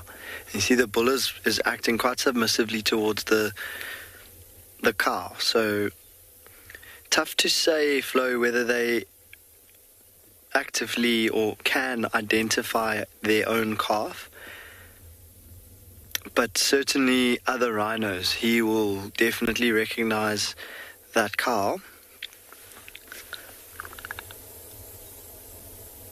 And based on the fact that she is within his territory, he would be able to assume that especially if he has mated with that cow, he would assume that the little calf belongs to him. And he will tolerate submissive bulls. But if he thinks they're trying to... Oh, did you see the little one running there? See, Mom, the cow and the calf, she wants as little attention as possible, so that little calf just trotted past the screen. And so I think Mom will try to move that little one away.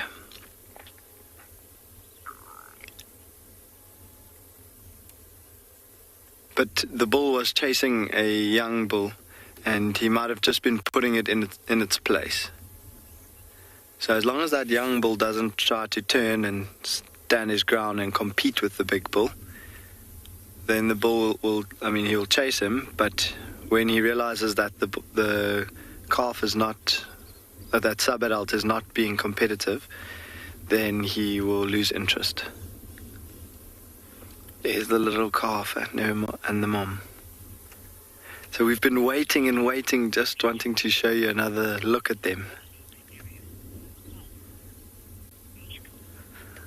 Beach Girl, she definitely wants to, but remember, white rhinos are quite social animals, so it's a balance for Mom. She wants the bull to know that she's here. She wants the bull to know that she's got a calf. But she doesn't want too much attention. And then at the same time, she does want her calf to slowly start interacting with other rhinos. She wants the calf to be comfortable around other rhinos. Look at that little one. And the ears just flicking all the time and doesn't stand still for very long. So Beach Girl, she would like her calf to have some interaction, but not too much interaction with other rhinos.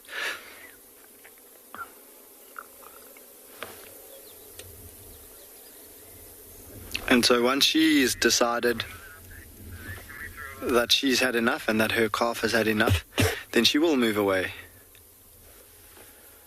But especially because of the fact that the bull and none of the other rhinos are showing any aggression to her calf, that's why she wouldn't move away.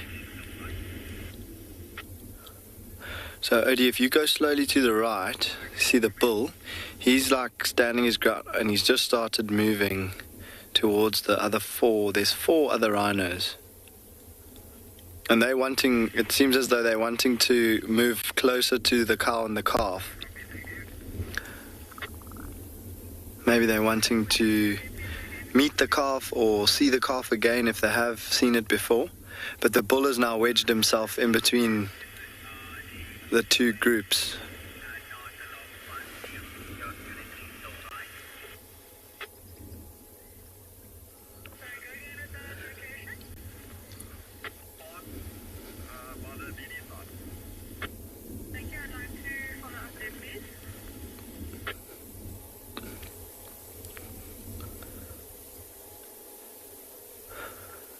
So it really is a little bit of a stalemate at the moment.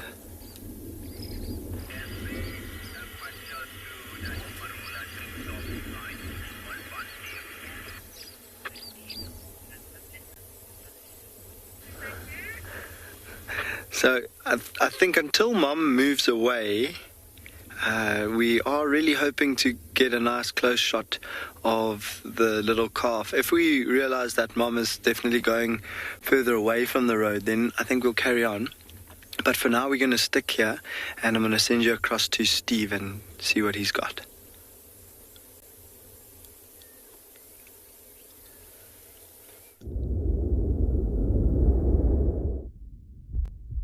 Thanks, Grant. What dramatic scenes with rhinos, and you're back here with some less dramatic scenes with our trees. Now, first of all, I might have got the ID on this raisin incorrect, but that's okay. We've got it in the raisin family, and once you understand that it is a raisin, you're going to have a look in the book. The book will ID the way that the leaves are growing, left, right, left, right. So they are what we call alternately arranged, almost like a ladder going up. And now we're going to run through these other ones here quite quickly because the similarities are profound. Once again, we've got the same story. Here is the leaf. There's the growth point. The leaf again, alternate, climbing like a ladder. We pull the leaf off. You'll see the obovate at the bottom, not symmetrical. You turn the leaf over, very silvery underneath, very not so silvery green on the top, and quite hairy, velvety underneath. Okay, and the margin is quite rough, almost toothed or scalloped. A couple of names in the book. There's always a glossary to help you with these. And so that is quite different from the first one. Just going to put them there. We're going to jump over to another one quickly. And here we've got the same story. Here's a leaf. There is the axillary bud. Once again, alternate, climbing. So we pull the leaf off. Once again, asymmetrical, the bottom, meaning left versus right is not the same. Turn it over, difference in color once again. Doesn't feel very hairy, but it's a slight tuftiness there and along that petiole. That's quite hairy. And once again, the side is very toothed, very scalloped. I'm just going to move that out the way and put this over there. You'll see the comparison between them shortly. We'll jump over to one more that's got a much larger leaf, but once again, there you can easily see the auxiliary bud growing at the base there. Going to pull this leaf off. Once again, look how the bottom of the leaf is asymmetrical. Very, very smooth on top. Underneath, very furry, large leaves, and the edge is not very sharp, but it's not smooth. It's got a very rough nature to it as well. And I'm going to put that over there one more time. There we go. And the last of the raisins that we found over here, same story, growth point. You can actually see where there's a branch growing out of the bottom. So that's the auxiliary bud. Let's pull this leaf off. It's not the best leaf in the world, to be honest. But the bottom, once again, asymmetrical, very sandpapery. The side of the leaf, very, very rough. If I turn it over, the green versus not so green, but very similar in coloration. This is not the best leaf. I will give credit to that. Let's grab that little one over there. But very rough. Okay, I'm going to put that now next to the others that we've got. Have a look at that. We've got 1, 2, 3, 4, 5 different raisin trees, different grevias. Lady girl, I don't know much about the trees of the Eastern Cape. I've never guided there, but if you had a tree book and you looked for any of the grevias occurring in the Eastern Cape, you look in the book of South African trees and it'll show you a map whether they occur down there, but I've never guided down there, so I'm not sure. So if any of the viewers out there know, do we find any grevias, any of our raisin trees down in the Cape, then please do, in the Eastern Cape, please do let us know. So now the raisins all produce a very nice little fruit. They all have pretty straight, sort of like stems, very alternate leaf structure, that obovate leaf size at the bottom, very characteristic, and their growth forms, they don't get very big out in the wild because they get eaten. In a camp, they can get probably about 2-3 meters that I've seen, but out here in the wilderness, they don't get often higher than a meter, maybe 2 meters at the most, because elephants strip the leaves, they rip the roots up, they eat the fruit, they eat the bark. It's a very well-utilized tree. So even though we're not going to identify what these are exactly right now, by seeing the difference between them, and you got to the family, you would very easily be able to identify which one was which by the coloration, the top and the bottom, the margin. Is it rough? Is it smooth? Is there fur? Top and bottom coloration. All the very similar sort of shape at the bottom. This one might be a little bit longer. This one is very large. This is a large fruited raisin. Or the large leafed. This one's very sandpapery. This is the sandpaper raisin. This, I believe, is the silver. And this, I believe, is the white. And then this one, I'm not 100% sure. One of these is the white. I need to check. Jacqueline, awesome to see the trees and learn about botany. Well, it's definitely work in progress for many people, but by getting to sort of a stage where you can identify that it's simple, and you can identify how it's growing on the tree, very, very, very important when you're looking at a tree book. You might go and get a sample and go home and look in a tree book and go through all of the points, and you get to a point going, well, where was it growing? You didn't mark that down. How big was it? You didn't make a note. What did the bark look like? You didn't make a note. And we'll see that shortly when I go over to some of our acacias and show you how similar they are, how very, very similar they are. And if you didn't make note of the bark, very good chance you won't have any idea. But when you come back to us, we've got a couple more simple leaf trees to go through, and we're going to do some compounds towards the end. And we're going to send you back over to and Beyond Ngala.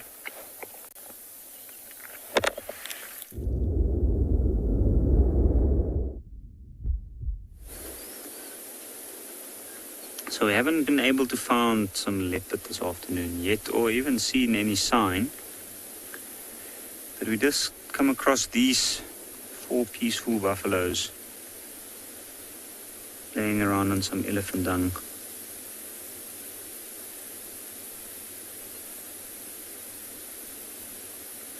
And if you notice, you'll notice all 4 of them, their jaws are moving. A characteristic circular movement. Even notice the bulges in the cheeks.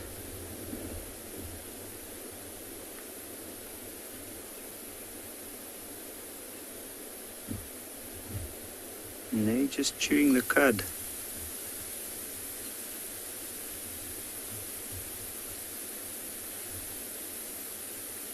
Something's drawn this buffalo's attention. There is a breeze that suddenly picked up, and it might be that he's up on a scent there, his keen nose.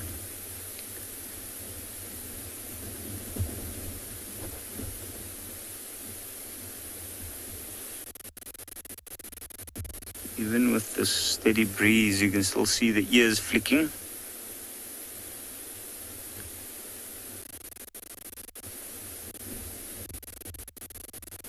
Perfect lower end sizes. That pool of cud and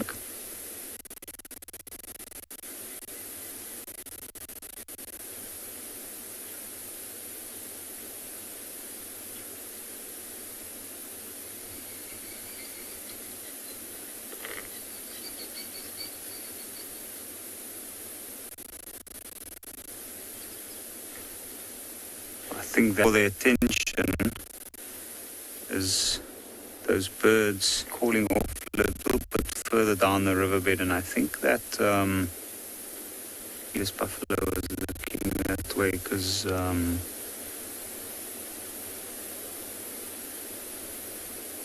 just because it needs to be alert. There used to be a lot of lions in this area for the past couple of days. They've moved off now, but I'm sure these buffaloes are well aware, and that's why we are seeing this very strategic placement here.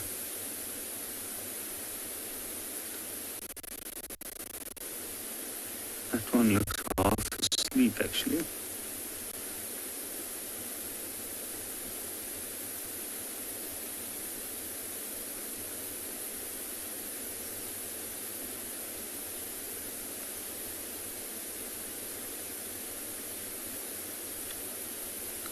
I'm sure they must have been laying down here for quite a while today.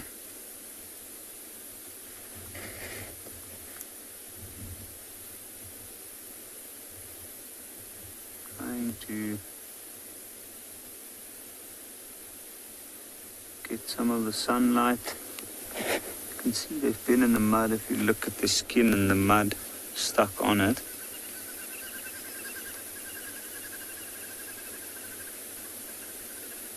They're now mobile north, they're hunting.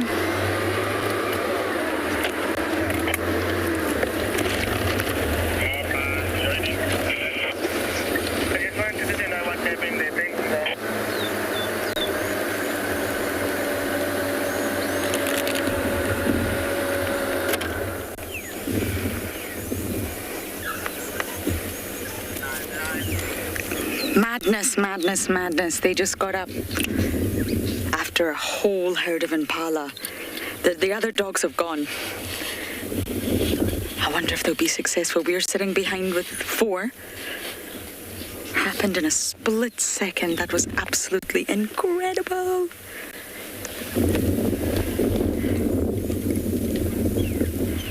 Let me just see. We've got 1, 2, 3, 4 around us, and the rest of the pack just whine after this huge herd of impala. But if they're successful, we'll hear. So I think we just sit tight and see if we can hear any noises of the hunt. I can see them. I can see them all running.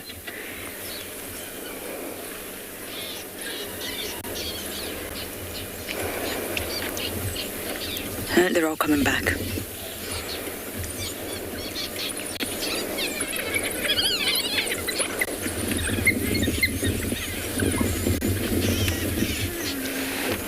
This is it. This is the beginning.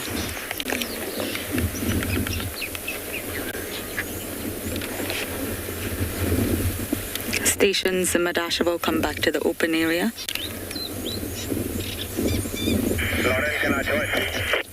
Make your way. They're starting to get active now.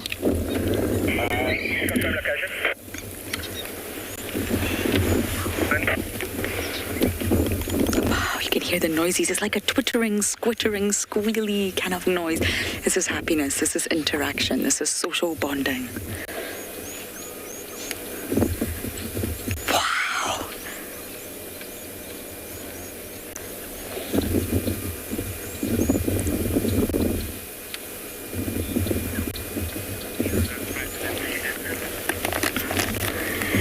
Okay, that obviously wasn't successful, but still, they're now getting active.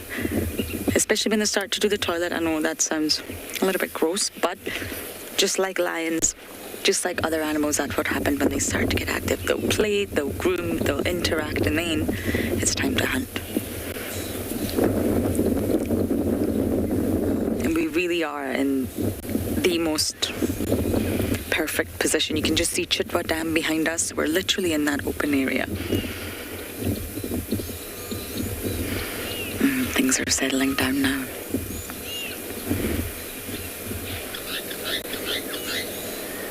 We've got another one coming back in. You see that, Impo? So they all scatter, went after the impala, and then of course they all come back to base camp to reunite.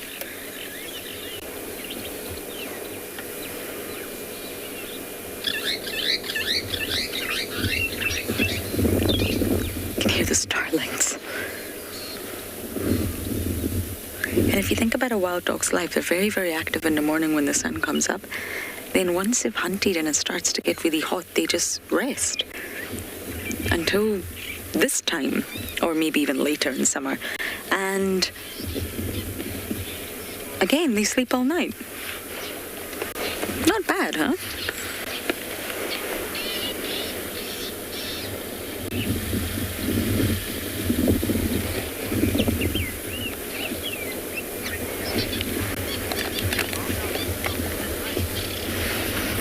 Ronald, there has been examples of wild dogs hunting in conditions such as full moon. But really, generally speaking, no, they are diurnal. They're diurnal hunters, but on nights of full moon or maybe supermoon when it's extremely bright, there definitely have been records of wild dogs hunting. Same with cheetah. But generally speaking, they are diurnal.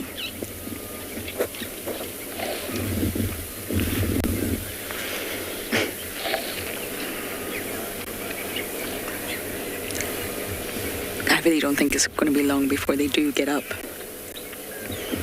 and hunt for real.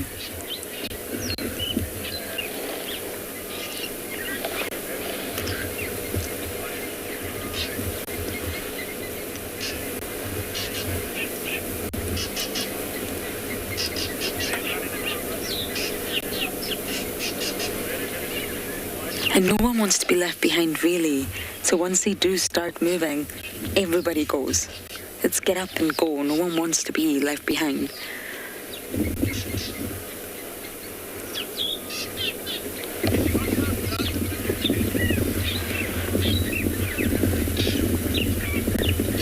Can you hear all the birds?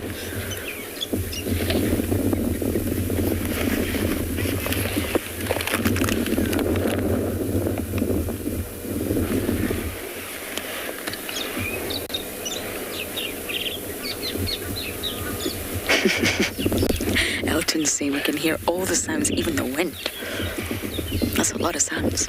But the breeze is picking up, which is obviously helping them cool down, which is why they're getting active. I mean, in summer, dogs will take a while to wake up because it is just too hot.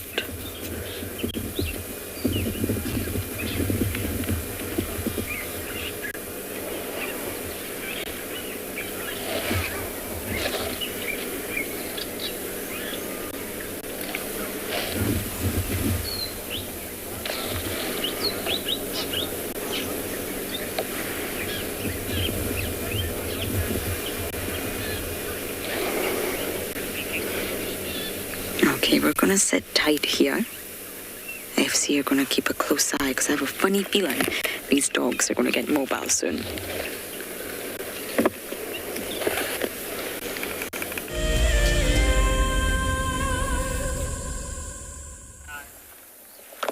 When on safari, there's nothing better than an evening spent under the stars chatting around a fire, with the sounds of the wild all around you.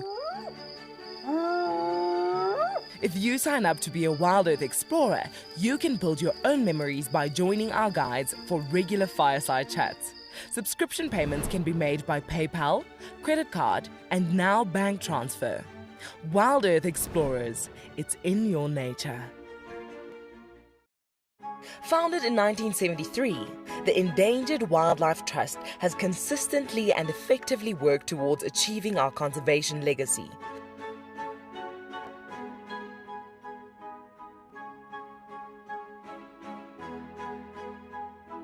Contribute to this legacy by visiting EWT's Get Wild eShop and purchase products with a purpose.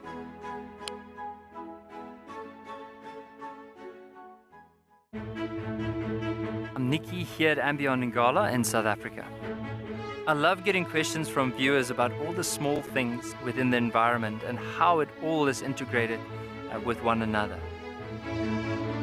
If you want to ask me any questions, please simply register with the Wild Earth website, head across to the Live Safari page and then post your questions there. I'm looking forward to chatting to you on my next Wild Earth drive.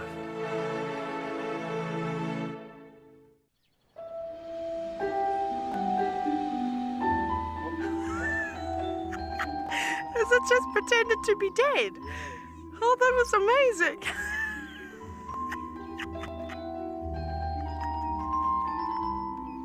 I can't. How do I hold this back? That is hands down the coolest. Expect the unexpected here on Wild Earth daily. The bushwalk feed allows the camera person some creative license. This is my favorite style of shooting. You have to be mentally and physically prepared. You're shooting handheld in some very strange and contorted positions, always with a straight back, often in the squat position, low to the ground. The creativity comes down to the relationship and sync you have with your presenter. The more you understand each other, the more you'll be able to tell the story seamlessly.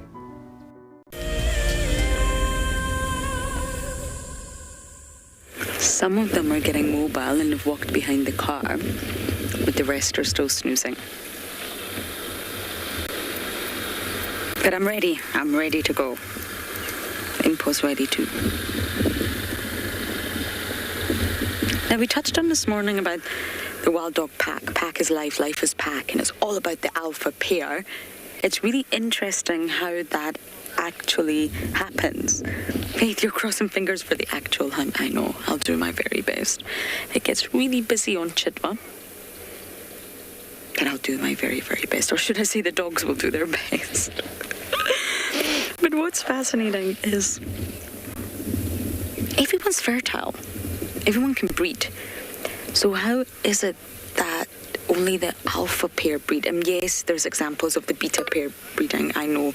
But my point is, how on earth does reproductive suppression happen in dogs? How can you suppress another fertile individual to ensure that they don't mate? I mean, the drive to reproduce across the animal kingdom is life. It's so prominent across the board, from a tiny little mosquito to a 17-year cicada to an elephant to a bird. It's all about... It was rather loud, wasn't it? It's all about reproducing. So how do they suppress? How do the alpha pair suppress all the others and ensure that they don't breed? And there's awesome, fascinating studies on it, and collective evidence sort of suggests that reproductive suppression of the subordinates, or the sort of subdominant animals, it occurs at a behavioral level. So that means the behavior of the alpha male and the alpha female is controlling the fact that the subordinates, or the sort of less dominant ones, don't breed and don't reproduce. Because both male and female individuals that are not the alpha pair, they are fertile. They can technically, biologically produce a litter. So what's sort of yet to be determined is that, is it the dominance of the alpha pair in the pack structure? Is there a secondary sort of mechanism or a secondary effect at play here? Is it maybe the behavior then sort of triggers some other mechanism? So it could maybe be hormone-induced or even pheromone-induced. Is there something else at play here? Maybe if you're not the alpha female, then there's some hormonal mechanism happening which is causing the other females not to want to reproduce. And the same for the males. Or is it pheromone? Is there some sort of signal that the alpha pair is releasing in terms of chemicals that the other dogs pick up on and they know then not to mate? What is happening? How can two individuals in a pack suppress the breeding of all the others? And it's a really, really fascinating topic. And of course, there's definitely still gaps in the knowledge when it comes to wild dogs.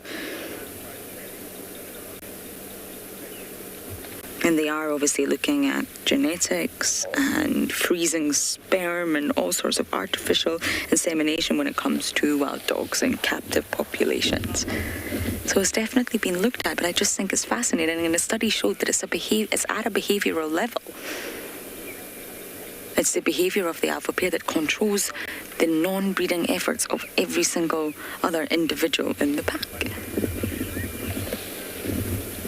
But maybe there's something else at play. When we talk about impalas taking cues, it could be like that.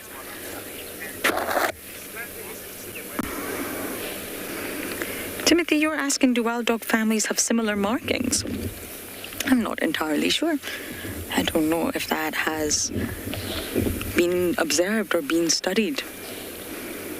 I know that giraffes, the female giraffe will share a sort of specific part of her pattern with her offspring. It's hereditary, but I really am not sure about wild dogs. They all have a unique coat pattern, but I'm not sure if there's any sort of certain aspect of it that's shared among families. I want to say no, but I'm really, really not sure.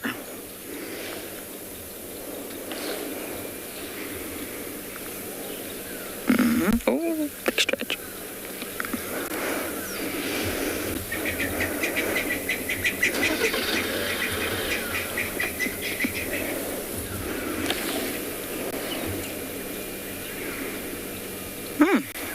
It's definitely a better patch of grass to lie down on, don't you think?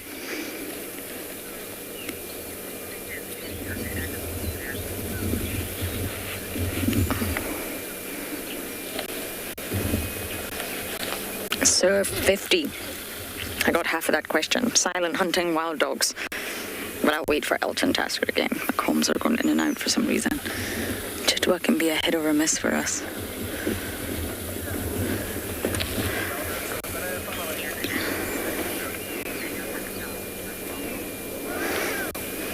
Chaotic style. Imposed not in his head. So I think I got that right. I'm guessing lots of animals hunt by coursing.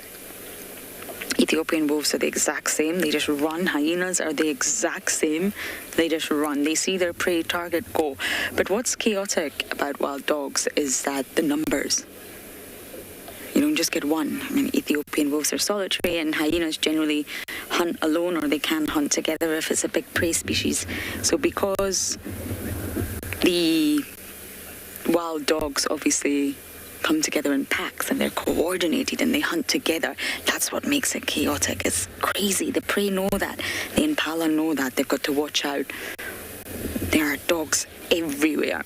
And that's what they're trying to do. They're trying to create chaos, panic.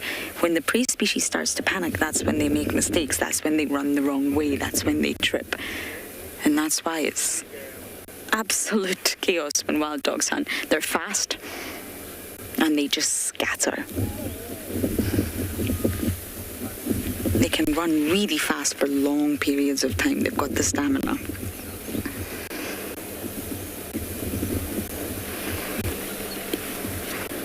There's no stalks involved, no ambush. It's just chase, chase, chase for as long as you need to. And in this instant, they really are using sight. They're using vision. They see the impala and they go, rather than scent. They're really masters, actually, of the collective approach to hunting. They are the masters.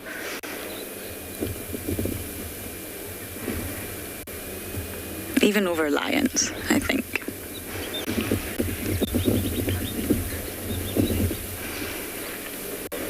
Okay, hopefully we can stay here a little bit longer, but we are going to send you guys across to Ngala. Okay, thanks, my friend.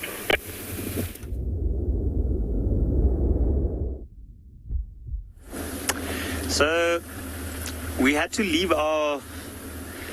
the buffaloes that we had earlier. They were gonna get up and started to move up on the banks of the Timbavati there.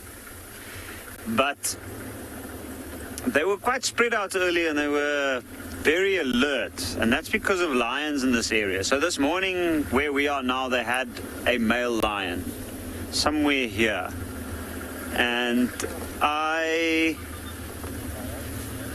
thought that we'd drive through the area, see if we might. I haven't seen any fresh tracks of him, but maybe we might be lucky and spot him somewhere in a clearing, because he was on his own. When they left him this morning, he was calling and patrolling. So I'm pretty sure that with the cooler weather we've got at the moment, he might start to at least show signs of movement a little bit earlier.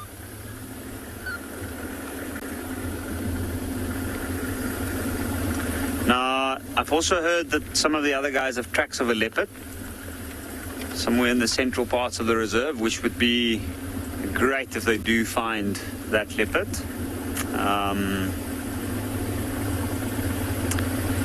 But I think that's going to be quite tricky, because she would have been moving up and down. On an afternoon like this, she's probably quite active, looking for something to hunt.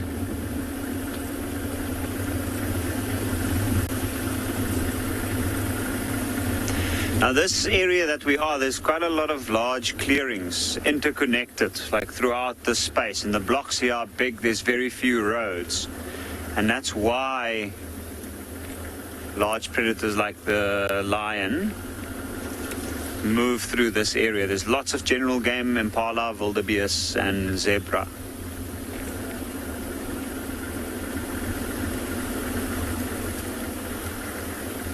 And where the prey is, that's usually where the predator moves. But I think in this case, these lions, this must be one of the territorial males that the majority of their territory is Ngala itself.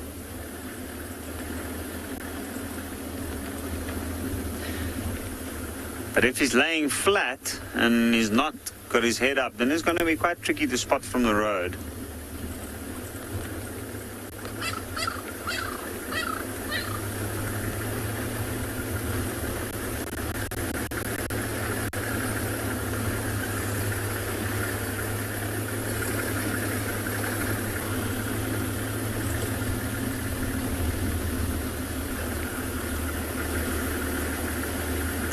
So while we continue our search this side, we'll head back to Lauren with the wild dogs.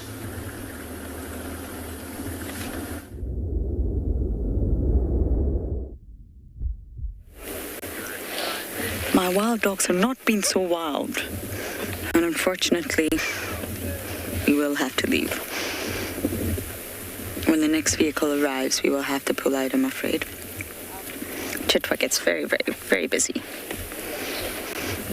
So they haven't quite, well, I was hoping they would hunt. I mean, it is starting to get, there's a little nip in the air. It's 20 to 5 in the afternoon. So it's really not going to be long before they all get up.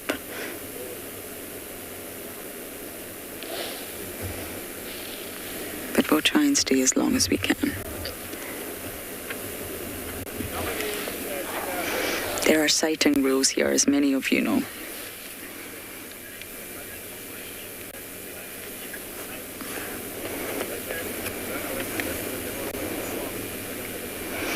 Beach girl, as you know, they're not territorial. And the home ranges will depend on so many things. So when you talk about a wild dog, you can find them in many different countries and many different environments. So that's going to depend on neighbouring packs, competition, predators, and the sort of topography of the land in general. Excuse me, everyone. But normally, here in the Lowveld, they say the sort of hunting range, shall we call it, is huge. And it can range from around 1,500 to 2,000 kilometers squared. So it's really, really large. And that's normally their hunting range. But if the wild dog populations increase here and more packs move in, that could effectively reduce their range. So it does depend on so many factors, but overall it's huge. And of course they all will overlap with one another.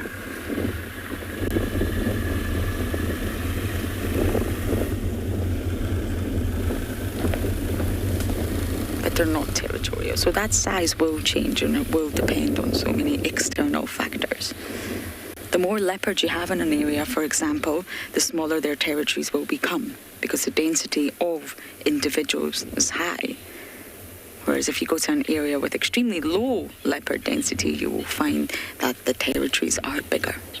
It works the same for wild dogs, although they're not territorial. That hunting range. But I mean, they can cross paths. We've had one pack in the south one day, and the next again day they're up in the north, and that pack that was in the north then of course is down in the south. Because they're not territorial, they can roam anywhere. They're not crossing any boundaries or entering into anyone else's territory.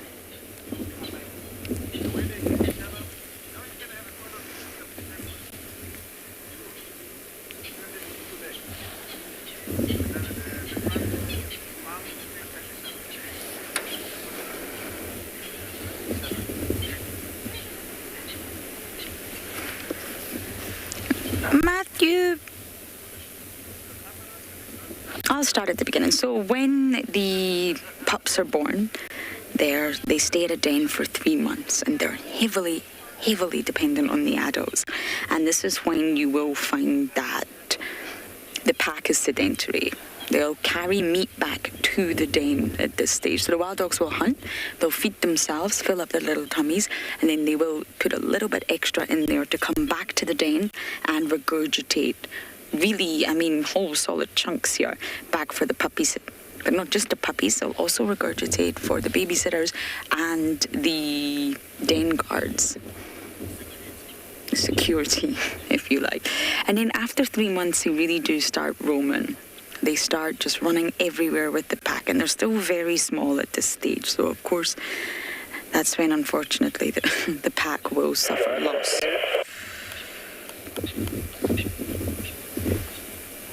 Sorry, I'm just keeping my ear on the radio because I will have to leave shortly. But yes. And then once they're sort of old enough and they're coming into sexual maturity, that's when the pack will split. And that's when you will find that they will disperse when a pack gets too big to create a founder pack. So it all depends on the dynamics and the numbers. But the puppies will stay in the den for 3 months. And they get big so quickly. And then it's time to roam free.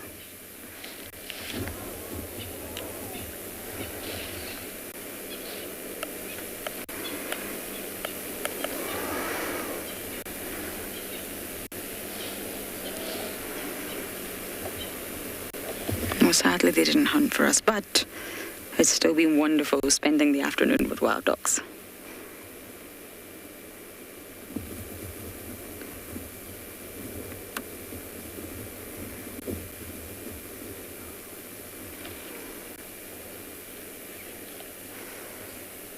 We are going to leave this sighting now, Elton, to make space for other vehicles.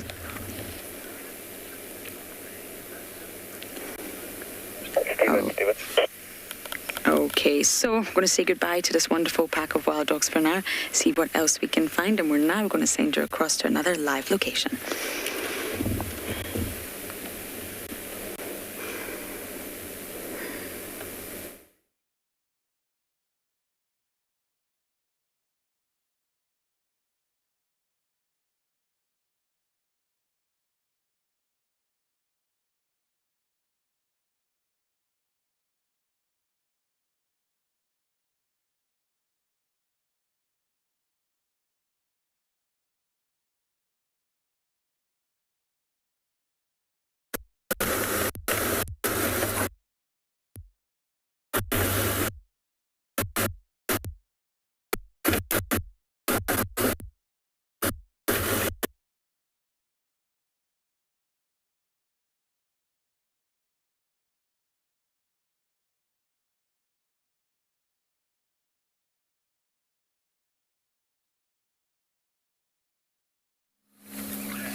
Sorry about the technical issues there, everybody. We are here standing by to do some more leaves as an airplane flies over, if you do hear it.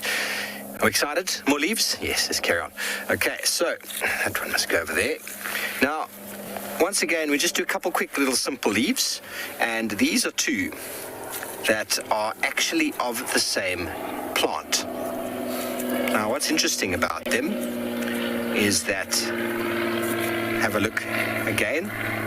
There is the axillary bud, which makes this the leaf. Bear in mind, everybody, these plants do get eaten.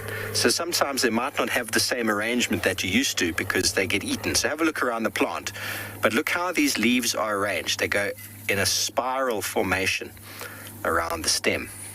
Okay, so there's one leaf. We pull it off. I'm going to hold on to that for a second. Put it there.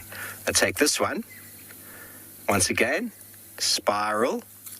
Now, when I say it from the same plant, one is a young, new growth, and then this is old growth. You can see the new growth coming through over here. Bear in mind, trees don't only have old leaves or only have new leaves. Sometimes they're growing. So if you get a sample, you're not sure what it is, it might be the new leaves of the plant. And as they get older, they change in coloration and they become quite different. But what is important to look at on this one, it looks quite wavy to a degree, the margin, quite long. The top is quite dark green, the bottom is lighter green. And if you look closely in on there, you can probably see lots of little red dots. Those are pores for secondary compounds. Secretory cavities, they are called. When you look in a book, it'll explain that.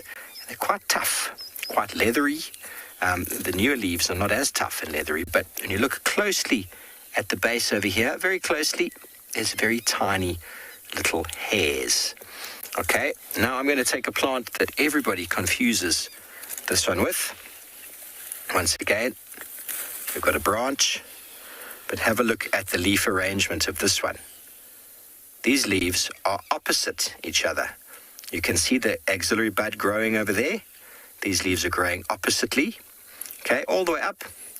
That's a leaf. Let's pull it off. Have a look. Once again, quite long. Looks green on top. Lighter below. Once again, you can see all those veins, and if you look really close in, there's little red dots. Once again, secretory cavities. But it's quite a new leaf, this one.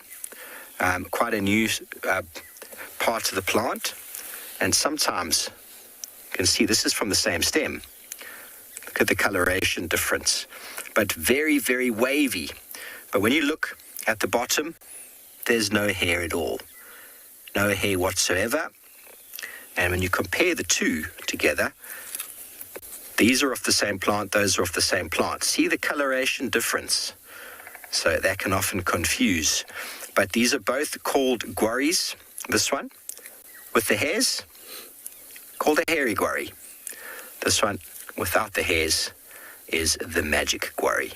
Okay, so very, very easily confused with each other, but you can quite clearly see that they're very different as well. But the arrangement on the plant itself is what helps you to identify the difference over there. Okay, so guaris are a very nice plant, and we're going to put all of the leaves together shortly, and you'll be able to see the differences. Now, another tree, two trees that are very easily confused. We'll start off over on the left here.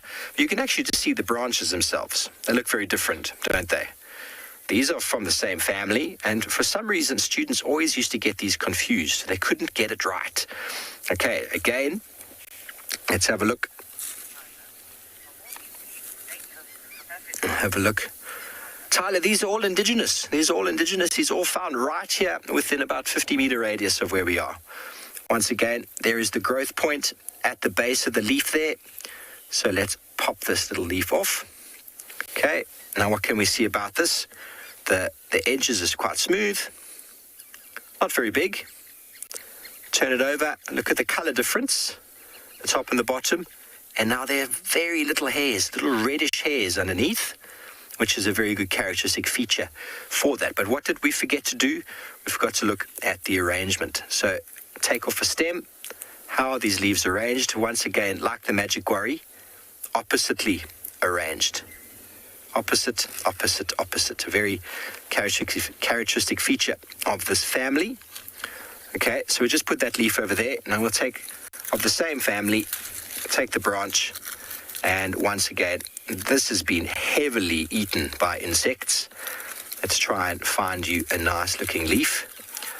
Okay, there we go. Once again, you can see at the base, the axillary bud over there, which makes this a simple leaf. So I'm going to pull that leaf off. And what can we see? The top and the bottom are quite similar in coloration. Quite similar. It's getting a little bit old, a little bit dry. But what's very characteristic is the tip of the leaf over there twists. Very nice twist in the tip of the leaf there. Okay, that is the apex, which twists. Now, if you look at these two leaves, there's really nothing that you can compare them with. This one on the right of my hand has got hairs. This on the left has got no hairs. This is the red bush willow, and this is the russet bush willow. Occur in slightly different habitats. The growth form is slightly different. The bark is very, very different. And yet, people do get them confused. But you should notice that very easy to see the difference. Another thing that this one tends to do, the leaves sort of stand up like that on the end of the branch. You see, none of them are underneath. They tend to stand up over there, whereas these ones sort of grow along the branch like that. Okay, well, we're going to stay here. When we come back, we'll talk about a few more plants, this time with leaves. In the meantime, we're going to send you over to someone else. I'm not quite sure who.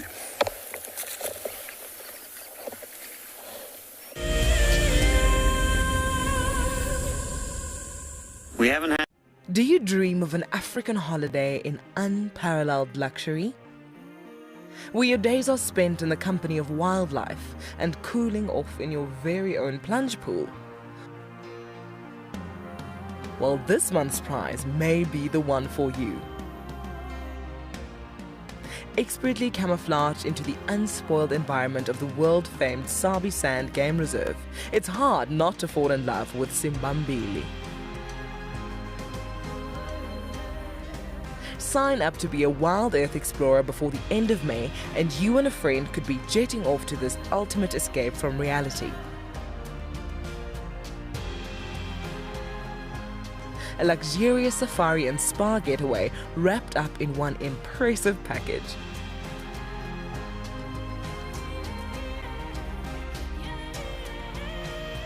Wild Earth Explorers, it's in your nature. Being a safari driver requires some serious multitasking ability. You've got to be able to talk, look at the road, steer, and occasionally get the vehicle into the right gear. Do not crash into any trees. Oh, that's a dozy. Just jump into the car and hope for the best, and you'll see where it takes you. No, I'm just kidding. I'm surprised they're moving as fast as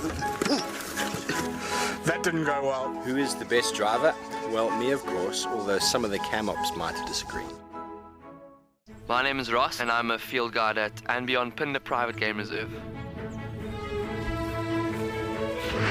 I love getting questions from guests on Wild Earth because I love sharing and learning information about nature with new people, and it also makes me feel like you're all joining me in real life. If you want to ask a question on Wild Earth, then you need to register on our website.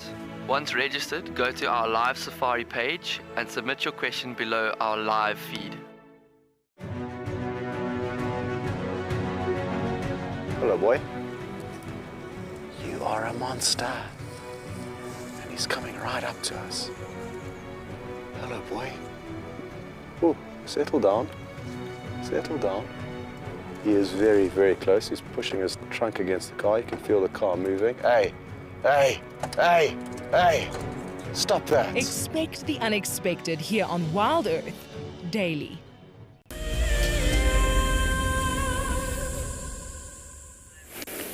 We have literally just rounded the corner from leaving the dogs, and we've just bumped into a herd of zebra.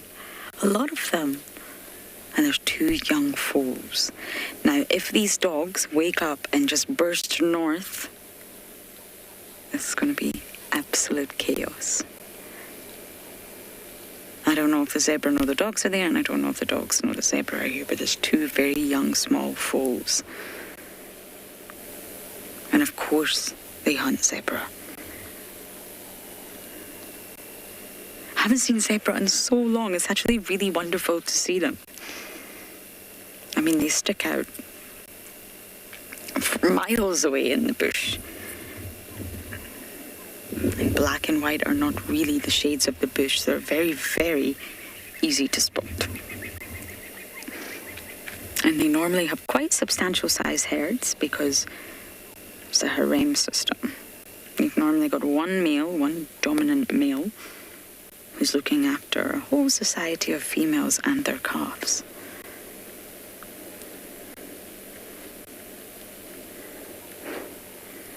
Aren't they just gorgeous? But going back to the pattern, the question about do wild dog families share any similar pattern, zebras, of course, have a unique area that you can actually look at, and it's on their sort of where their shoulder meets their vertebrae, an armpit area, if you like. I did a really bad job at explaining that. The armpits, each zebra can be identified individually from their pattern. So sometimes when you look at an animal and you want to identify them individually, you've got to find an area that's unique to each individual, 1. 2, you've got to find an area on the body that does not change from juvenile through to adulthood. If it changes, then you cannot identify that individual. But if it doesn't change, naturally the animal is going to get bigger. But if the actual pattern or the stripes or the scutes or the spots, whatever you're looking at, if that doesn't change, then you can identify that individual throughout its lifetime.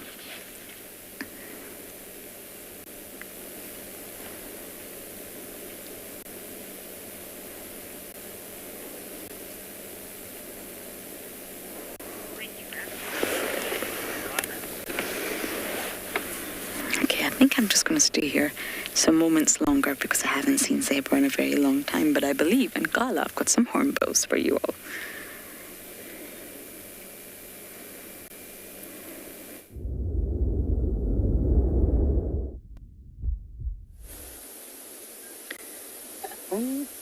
There goes the hornbills. I think I'm going to reposition just a little bit. This is quite a nice open space, and We've actually seen hornbills in this clearings for a while now, like towards late afternoon. You often come across them here. And what we're witnessing here is they are looking for food while there's still light. They're very much daytime foragers or hunters. I'd rather call them hunters because I've seen these birds do quite interesting things, and they are very predatory in their nature as well. You can see like the strategy we're witnessing here is they're all spread out. You can see them constantly looking on the ground.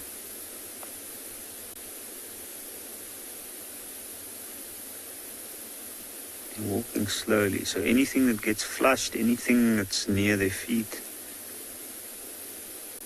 they try and pick it up.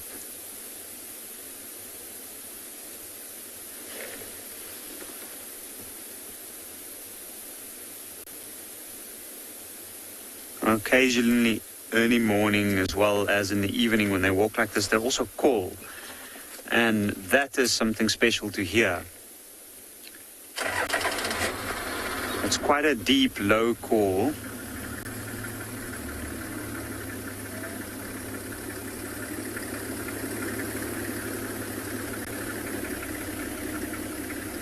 And it looks like they've changed a little bit of direction.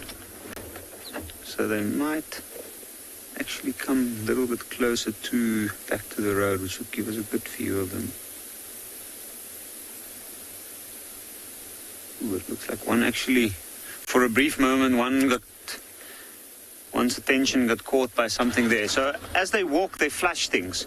Things like even as big as a hare, they might go for that. Or mice.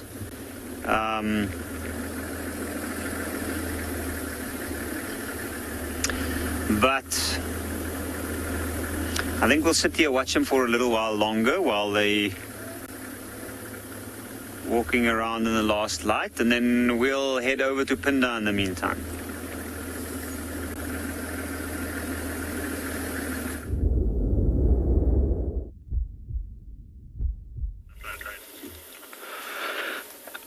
Welcome back, everyone, and we have managed to find 2 cheetah in one of the open grassy clearings here in the south of Pinda.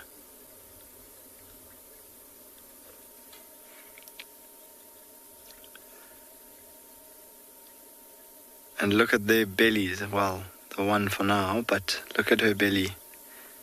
It's like a ball of food in there.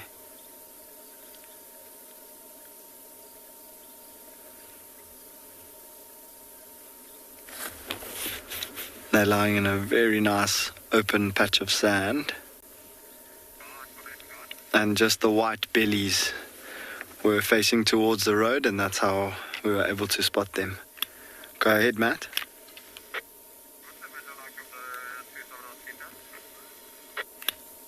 It's 5-5. They're lying out in the open.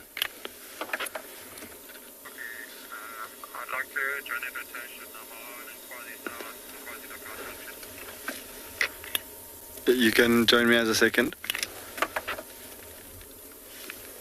And so yeah, we've literally just managed to find them, and it's quite exciting because we actually haven't seen them in a few days. They have been in this area, but these 2 females, if you look at the back of their necks, they have got still some of that fluffy cub fur. And these are the 2 young females from the group that were 5.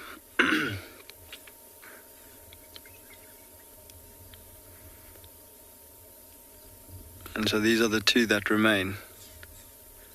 Although their brother, one of their brothers, is currently in the Boma in Pinda, but these 2 are still roaming the plains of Pinda.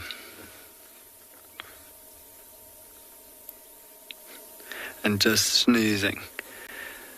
So I say they've been in this area, but we haven't seen them recently, and that's because still being young females, they are still learning the ropes of being out and surviving in the wild in Phinda. And so these two do like to spend a bit of time, unusually so, in quite thick bush. So it's really nice to see them lying in the open and showing some quite nice signs of being alert to their surroundings, sort of taking turns to have their head up.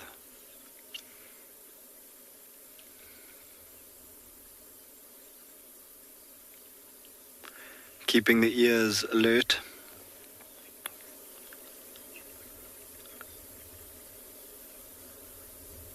So they're lying very flat with full bellies, just opening their eyes every now and then. So we'll stick with them for a little bit longer and send you across to Djuma.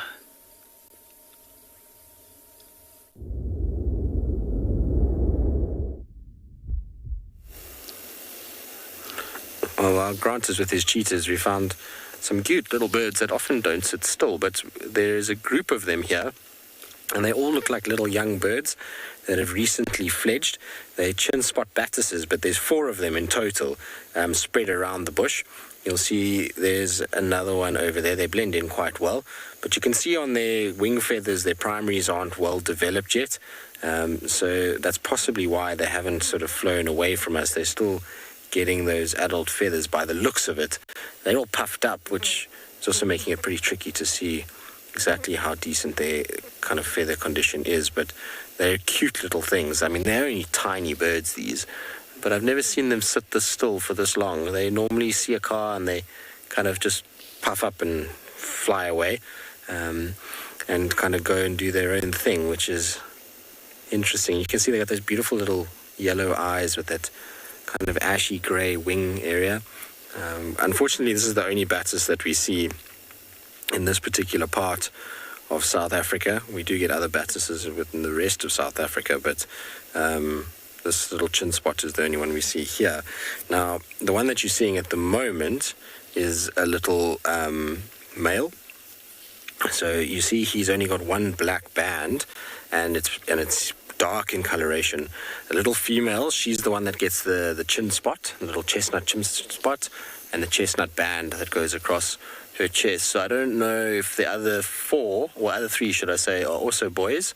I'm not sure. I think the one on the top left might also be a boy, but then the other 2, I'm not 100% sure. Yeah, but closer. Let's get a bit closer, David. Let's see. So there's a little female by the looks of things. You see that russet kind of coloration under the chin. I know there's a branch in the way, but you can just see it's more kind of reddish. And then the one on the bottom. All right, so 2 boys and a girl, and then straight in the middle there, David. Up a little bit. There we go. Oh goodness, we're not going to see easily what that is, are we? They have beautiful eyes though, don't they? That also looks maybe like a little boy. Potentially. Maybe let's go back, David, and see if we can get a better view of this one, because actually where I was sitting just now, or when I first spotted them, and they're not even flinching or moving, which is crazy. When I first spotted them was from the other side here, and I wasn't sure what they were. I thought it was just like a growth on the tree. There we go, we should be able to see the bottom one better now. Okay, so that's a little female too. So we've got 2 females by the looks of it and 2 boys, which is very cool. But they must have been a little clutch that's been raised successfully. Like I say, all of them have fairly sort of mottled wing sections. When they're adults, they shouldn't appear like that. It should be pretty dark, almost black on the wings. So these are 4 little ones that are obviously still learning about moving around and have just come off the nest, which is quite interesting because they're quite late. Most of our birds will have already fledged, as we've already gone into the sort of winter periods. They normally have fledged quite early, but maybe with the late rains, that's what led to these guys fledging a little bit later. Cute though, aren't they, to have all of these guys? The 2 at the top are also pretty cool. I'm enjoying seeing all of them kind of littering the bush. Looks like a little Christmas tree. Mike, you're saying balance on those trees. It's not easy, is it, to balance? You can see 3 of them in kind of a row. With the wind blowing, it's hard to balance. What they're doing is they're just kind of sitting quite low, and then because they're so light, they kind of just move with the branch, and their center of gravity is pretty good. They've got a pretty good firm grip, and so they're balancing just fine, even though the poor tree is blowing them around all over the place. I must admit, that's very cute, though. They look so soft and puffy. You can see the tail feathers are all well developed, but the wings, so the primaries particularly, are not developed nicely at all. Like I say, they should be quite black on those wings when they are adults, not this sort of slaty grey colour like you're seeing now. Epic. That's a cool find.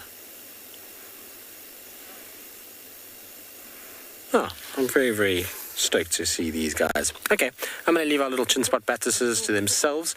In the meantime, though, let's send you across to Lauren with some zebras.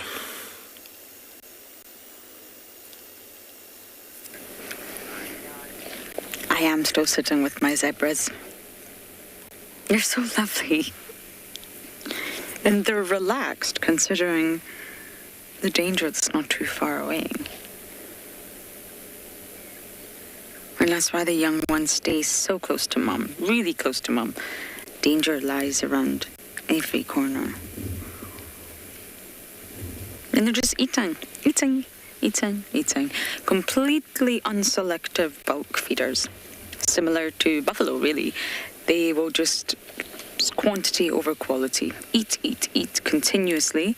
And it doesn't really matter what you eat. Of course, you want the more nutritious, palatable, delicious grass. But ultimately, it's all about quantity. And they eat a lot of fiber. And fiber is good for you, as one knows. But it does mean that they need a lot of water to facilitate that digestion, similar to elephants in that respect. So they do drink daily.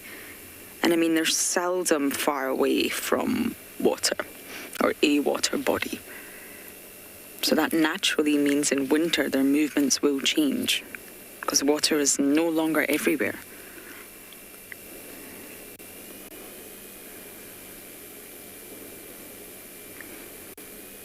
And they are hindgut fermenters. So this means they're not a ruminant. They don't have that 4-pouch stomach. And they sort of pile all their food into one gut and it digests via fermentation.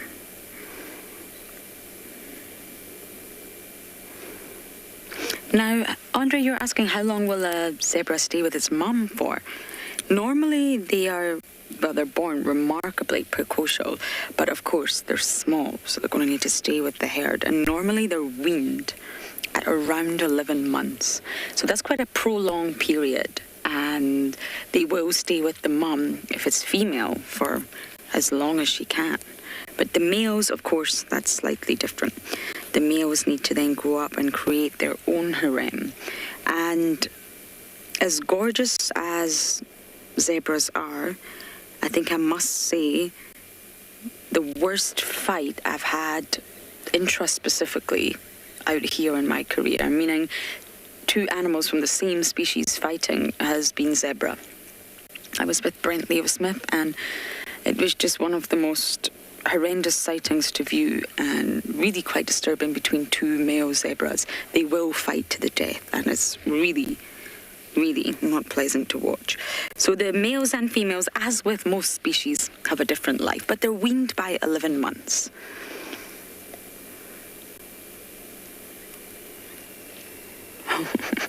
That's sweet.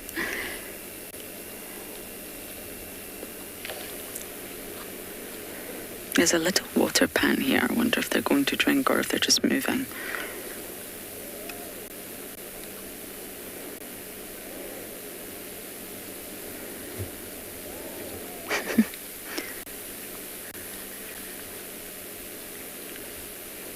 Zebra crossing. Sorry, I had to say it. I even got a little chuckle out of him, poor they are.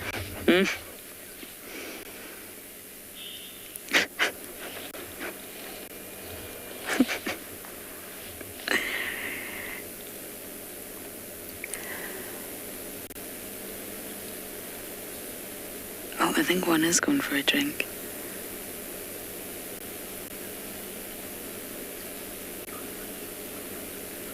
But they're heading in the direction of Little Gowrie. And unfortunately, we cannot traverse here, but the Nkahumas can, and apparently they're still there. So they're heading in the direction of Lions, and naturally we've got the dogs behind us. There really is a high predator density here in the Sabi Sands. Okay, look at that, it's drinking.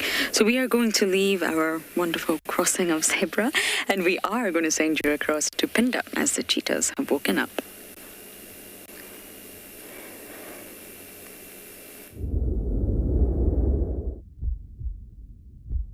The cheetah have indeed, and Odie and I have been trying to see what's caught their attention, but you might notice that it's starting to get a little bit dark. The sun has dipped behind the horizon, and it's quite cloudy overhead.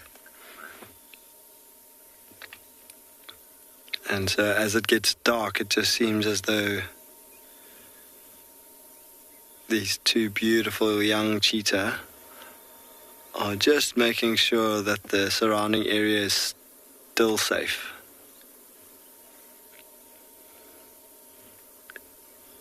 Look at those beautiful big eyes. Oh, how lovely. A little bit of grooming.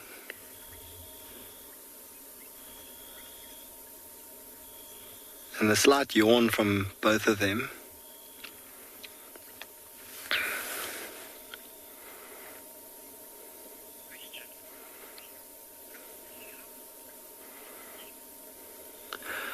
Sophie, you're wondering how old these two cheetahs are. And we think that they were born around about March or April last year. So they've just recently gone over a year old. And the age is an estimate pretty close to probably within 2 or 3 weeks of their actual age. So we think somewhere around March last year.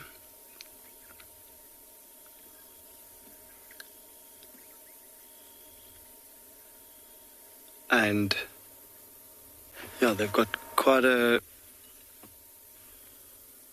sad story to the point where they are now. They should actually, at only about 14 months old, they should still be with their mom until they're about 18 months to 24 months old. And the reason that they're not with mom is because their mom was killed by a lion on Pinda. Their mom and one of their siblings, so they were from a litter of 6, and their mom and one of their siblings was killed by a lion, or a stretch, which left 5 of them.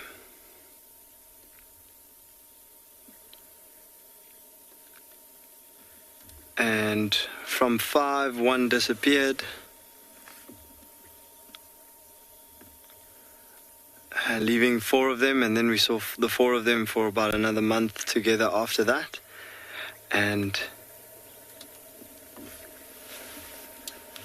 then one day, after about a month of the 4 of them, we found them, and one of the 4 had quite a bad limp. And we got our vet in, and the vet had a look at the leg, and unfortunately he said he wasn't going to be able to fix it. And so we had to put that one down. And then their brother, who is still alive, the last male, he is in one of our bomas on Pinda because he got quite sick from a tick bite.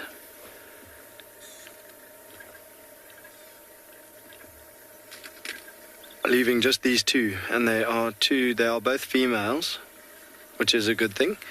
But the problem is they haven't been taught everything that they need to know from their mum.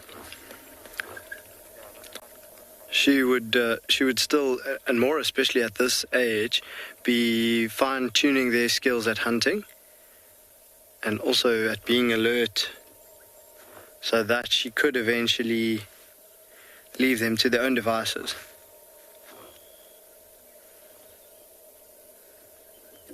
And so they're having to learn everything from here on until they are older. Linda, will these two stay together? So, unfortunately not. Cheetah are solitary animals, usually. Males, if these were two young males, then yes, the answer would be yes, because the siblings would form a coalition. But because of the fact that they're females, they will unfortunately have to go their own directions. And that will happen when their hormones kick in. So they will eventually get to a point where they need to look for a mate, and that will take them in their own directions.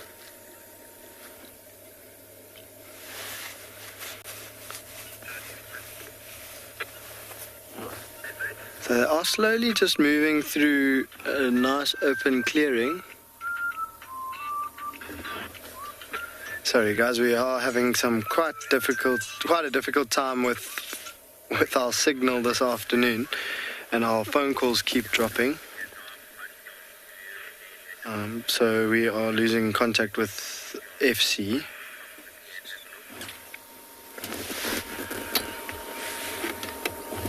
Oh, excuse me, sorry about that. And so Odia and I are just sharing a phone at the moment. But we're very happy that the signal is sticking for you to be able to see these two cheetah. Just moving through a beautiful open clearing at the moment. And I'm hoping they're not going to go too far, because this is a great area for them to stick in. And now typically, going back to what I was saying about mom teaching them the survival instincts and strategies that they need to know, this is one of those situations where when it starts getting dark, they need to make sure that they're in an open area where they've got a good view of their surroundings so that they can spot any potential danger, but also to have a nice clear area to run away if something does approach them. And so they are having to learn that themselves. And like I was saying earlier, is that they have been, unfortunately, spending a lot of time in very thick areas, which is not the right place for them.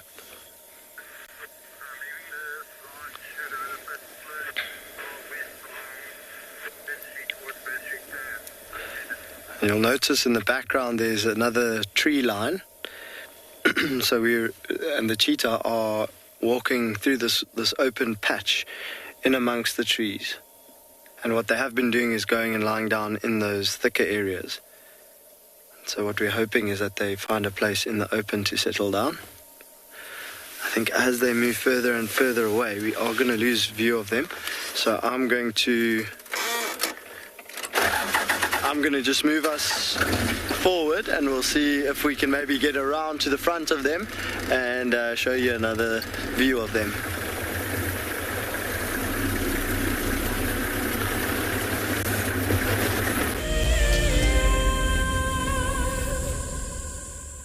Every creature in nature has been blessed with a mother. There we go, there we go, there we go, first on four legs.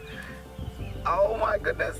For most African mammals, motherhood starts by giving birth, surrounded by danger. Look, it's kicking, it's struggling, trying to get out. It's like, Mom, I want to be out, I don't want to be in here anymore. How incredible. Babies need constant attention from their mothers as they explore the world around them. as that little buffalo takes its very first steps in what can be a fairly cruel world out here for a young herbivore.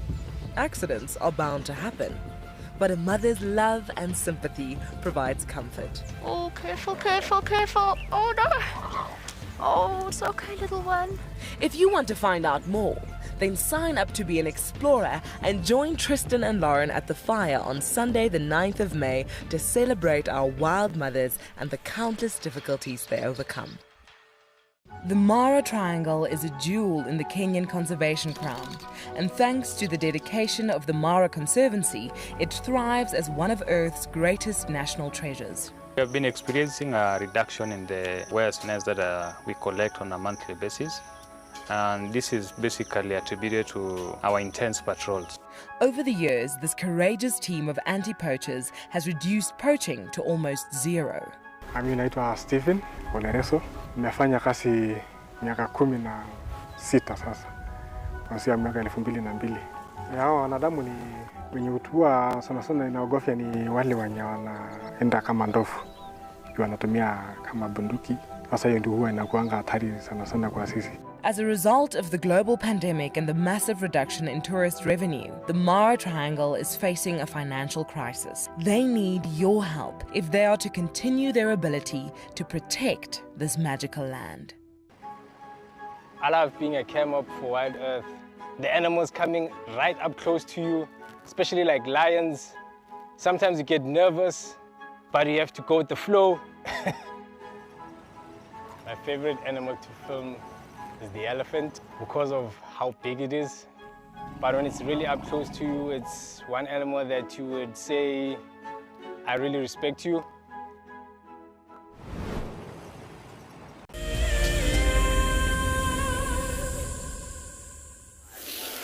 Well, we are just sitting very quietly at Treehouse Dam.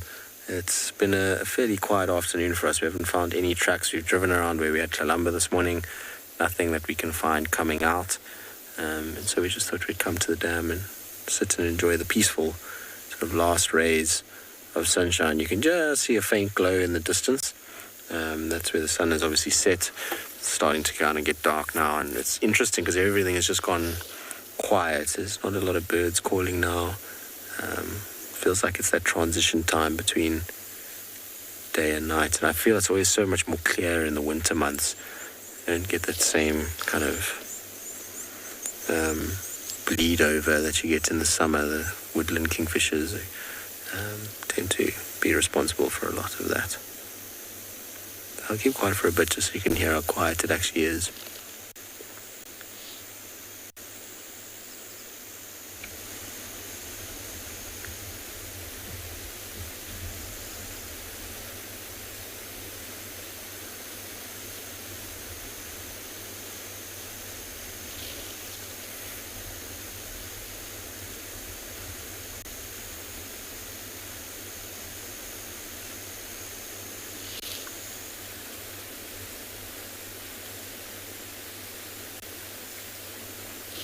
Still, isn't it? Amazing.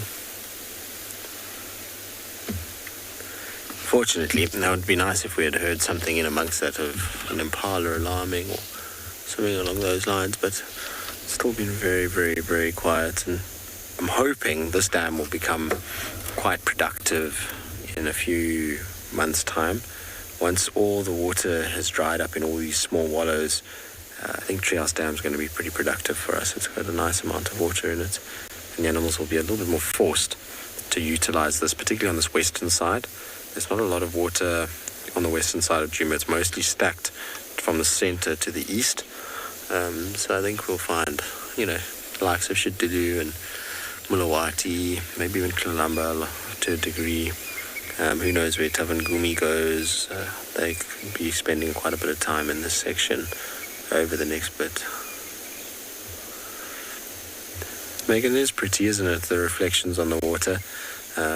So one nice thing about this time of the day, if the breeze kind of drops, water almost goes like glass, and you get these beautiful reflections. Yeah, there's an owl. Let's go see quickly, David. I saw an owl. This is a hardy-dar, but I also saw an owl. Hardy-dar? Shh. It's no know that you saw the owl, and I know that you're making a lot of noise about it. A little quieter, please. Hoping the owl that flew up. Spotted eagle, I think rose. I had one here the other day, so I'm pretty sure it's the same individual. Hopefully it hasn't flown in the time it's taken us to come around. Yes, Hardy Dog. I saw it, don't worry. It was on the ground though, which is interesting. They do come down here just so we can get a first view of it, and then I'll get a little bit closer just now. But there you can see it, sitting there. Telltale ear tufts that these guys have, and then that big facial disc with that black around it, and then those pink eyelids. It's really unmistakable, also size of this bird. Spotted eagle owls are big, but not nearly as big as these guys. Now, the other night, this one was pretty chilled. We actually were able to get quite close to it in the end. So I'm hoping that it'll stay chilled and we can actually get a little closer. Okay. It's an abusive noise, that. All right, Darby, let's try to get a little closer so we don't have to stretch your lens as much as we are. We don't have to worry so much about the grey things. Hoping it's not going to move. It's cool when you can get a little closer, because then you can get the color of the eyelids and really get a nice view of these guys. Must be hanging around in this little area nowadays. There we go. Darby, I think I've given you a gap there. There's a few leaves in front, but there we go. Isn't that cool? Look at those big dark eyes, and then you can just make out the pink eyelids. And that heavy set beak. Like I say, these guys are epic predators. They hunt all kinds of crazy stuff, from genets to little mice, scrub hares, guinea fowl, pretty much anything that they can overpower. They'll be able to grab it, and being the size that they are, they can overpower quite a number of things. It's amazing though in this light how well these birds actually camouflage on these marula trees. Linda, you say your favorite bird? They are very cool, I must be honest, and they have such a cool call, particularly if you have like a misty morning. Their call just goes like hand in hand with that mist and moodiness and eeriness, that sort of low bassy call that they've got. So I'm glad that we managed to find your favorite bird. There's been, like I say, the owls have been good lately. We've had a decent amount of them, from Varroes to white-faced owls to, pearl-spotted, bards, and even spotted eagle owls. We've had a number of different species in the last few weeks. It's just always nice to see. I thoroughly enjoy owls, so when we get to see them regularly, it's very, very cool. I know a lot of people come out here and want to see owls, and we struggle to actually get them sometimes, so it's nice when they're out and about as much as they have been.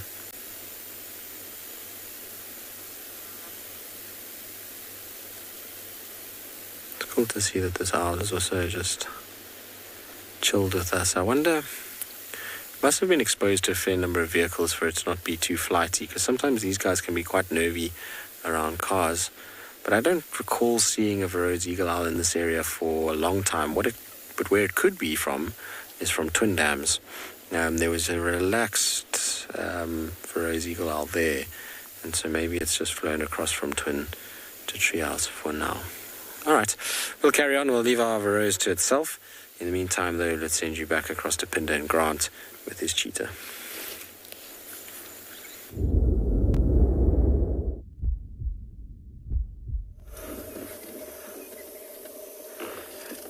Okay, so as you can see, these cheetah have found a place once again to settle down.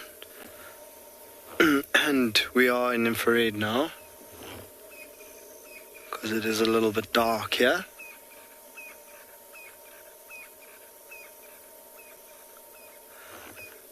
And you'll notice where the one on your right hand side is lying, it's quite nice and open.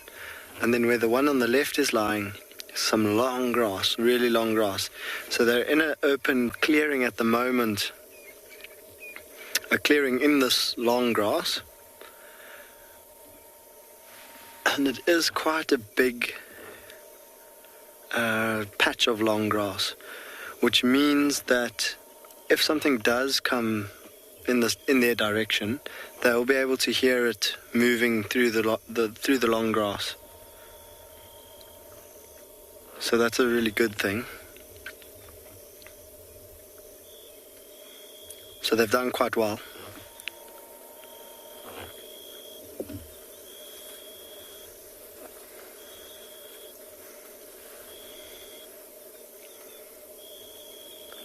And they're off of any, like quite far away from any prominent game trails, which a lot of animals will use at night and in the day. But something like that would be dangerous to these cheetah would be the lion, leopard, hyena that become active at night, and they'll prefer to use those game trails. Game trails mostly made by bigger animals like rhinos, hippos, elephants, and when they walk on those trails, their footsteps won't make much noise. But as soon as they cut off, if there is a game trail nearby, these cheetah will hear the sound of those footprints moving in the long grass, and that'll alert them to something being around them, and then they can check it out from there. See how alert it is. Just heard something moving, maybe in the grass, and its head whipped around in that direction.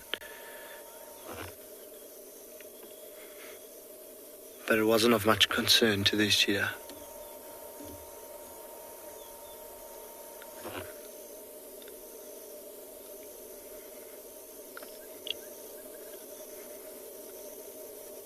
I really do feel for them. They've done really well to last this long.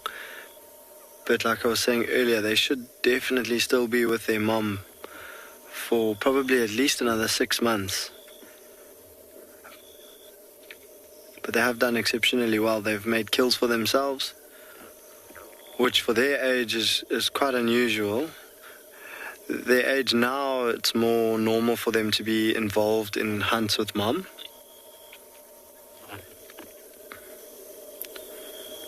But when we put them back into the reserve, because when their mom was killed and their one sibling, we put them into the boma for a while and fed them and made sure that they grew big enough and strong enough to be out in the bush. And in December, when it was the peak of the impala lambing season and there were a lot of Inyala calves around, or Inyala lambs, then that's when in late December, that's when we put them back onto the reserve to give them the best chance of catching things on their own. And that's exactly what they did. They were able to catch a few young impala and Inyala, and also they've caught scrub hares. So they are showing signs that they're going to be okay. The biggest thing is that they need to avoid danger, basically. Need to avoid those bigger predators that will kill them.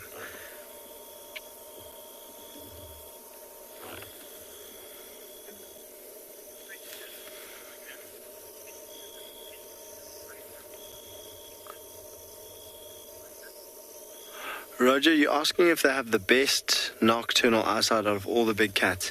So they probably have the worst nocturnal eyesight of all the big cats. Their eyesight is really, really good in the daytime. And they have those black lines on their face, those really clear tear marks.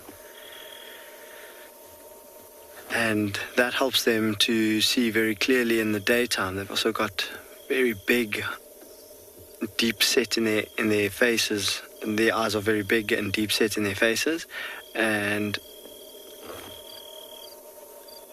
are very well adapted to seeing during the day, but at night they do have much better eyesight than human beings, for example, but their eyes are not adapted as well to see at night.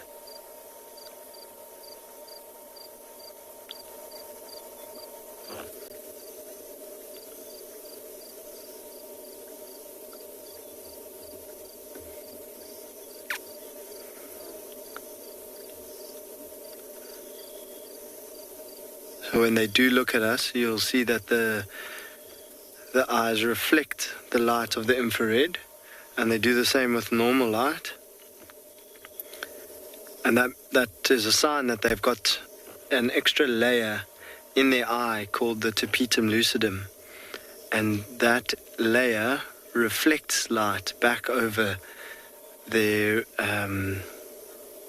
retina so that they get double the amount of light. Human eyes don't have that tapetum lucidum, and so that's what gives them better eyesight than ours. Something like an impala also has tapetum lucidum, but once again, the impala, nyala, and the other diurnal antelope, their eyesight is better than humans, but it's not as good as the nocturnal animals.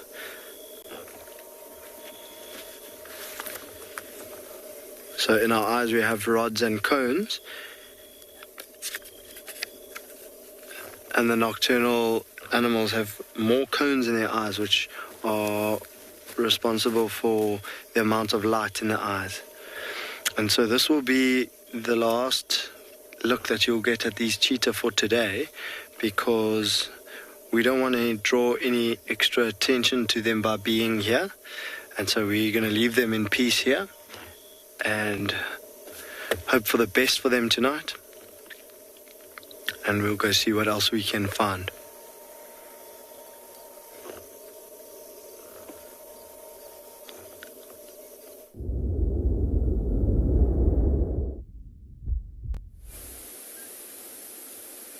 So we have just come across this small little owlet. We spotted it just as it went to go land on that branch, and it's like right out in the open in the middle of a clearing.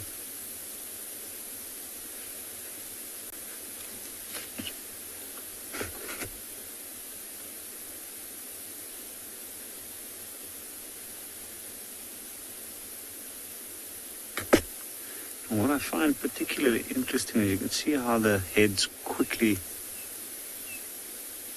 jerked around, and he's looking in all directions. You can see the reflection from those large eyes.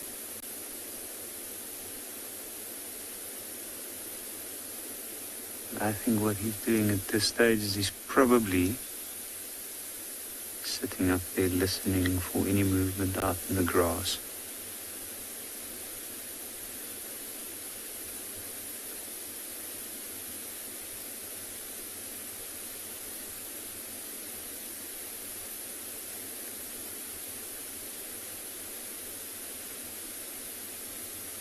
Since we've lost most of our light now, with the blanket of clouds, it started getting darker a little bit earlier even.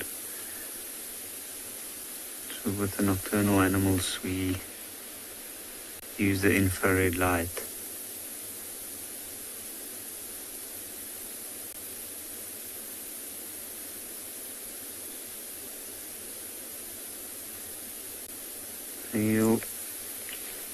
But the owls, they have incredible sense of hearing.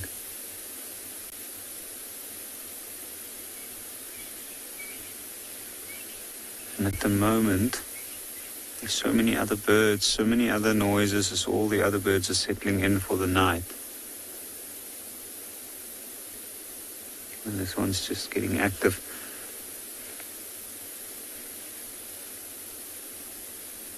But what's very interesting for me is the way he's clasping onto that branch. Like he's got, it looks like he's almost got quite an awkward position.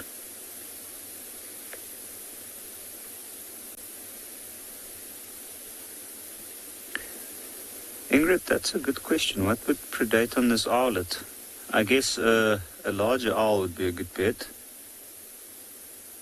Maybe like a rose owl, rose eagle owl. And then, of course, if by some miracle something like a small nocturnal predator might be able to catch one somehow, then I'm sure one of the smaller cats, possibly even a genet.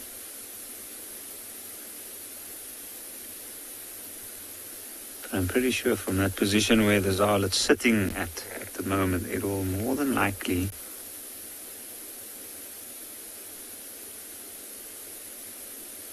be able to hear its approach. I didn't see where it went to now, but or not clearly, but it looked like it might have gone down into the grass, actually.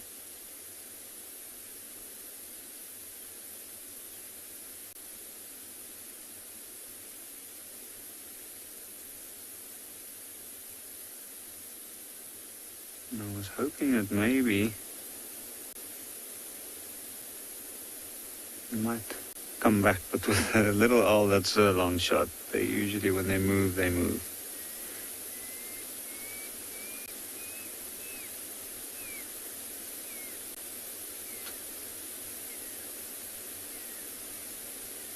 Not tonight. Under the cover of darkness along the river banks, the taller trees where the big owls would have been roosting up during the day. I'm pretty sure there'll be some hunting happening in these parts, as well as with nocturnal predators like the cats. So we are in an area now where not far from here they had some leopard tracks earlier this afternoon, and they were tracking a leopard. They didn't have any luck.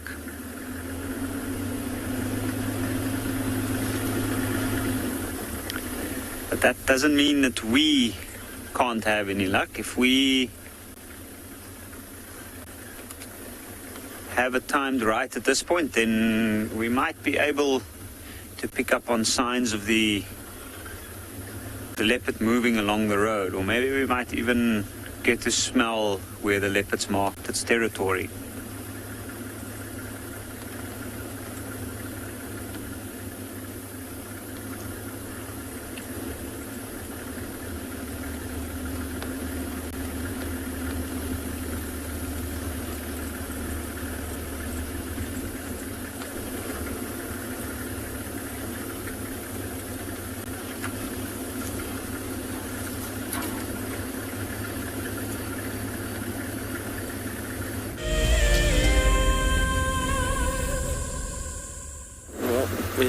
If you love to watch Wild Earth, then we are inviting you to join our Explorers program.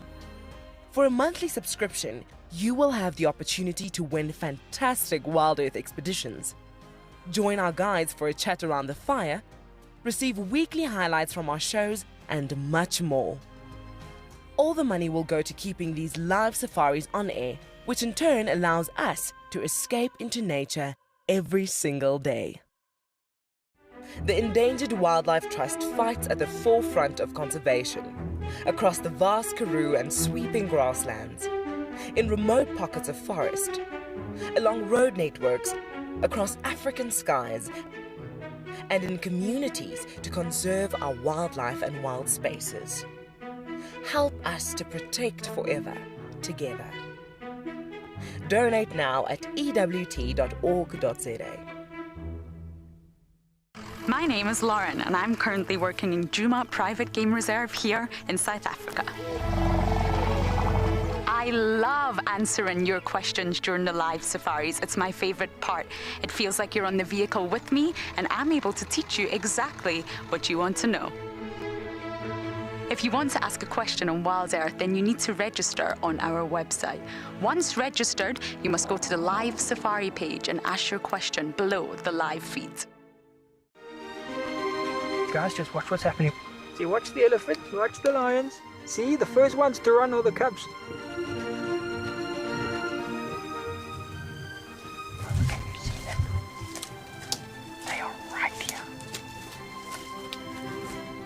I'm not sure how scared you were, but I was quite nervous. Absolutely incredible. Expect the unexpected here on Wild Earth daily. There's a grounding earthiness to this place that we feel in our ancestors. It's a place where, believe it or not, we evolved as a human species, and anyone who's come to Africa will understand that. The connectivity that the continent has to the person and to people's souls is next level. I'm thoroughly looking forward to taking you on your next adventure when we explore all the small and big things. Catch up with the guides daily here on Wild Earth.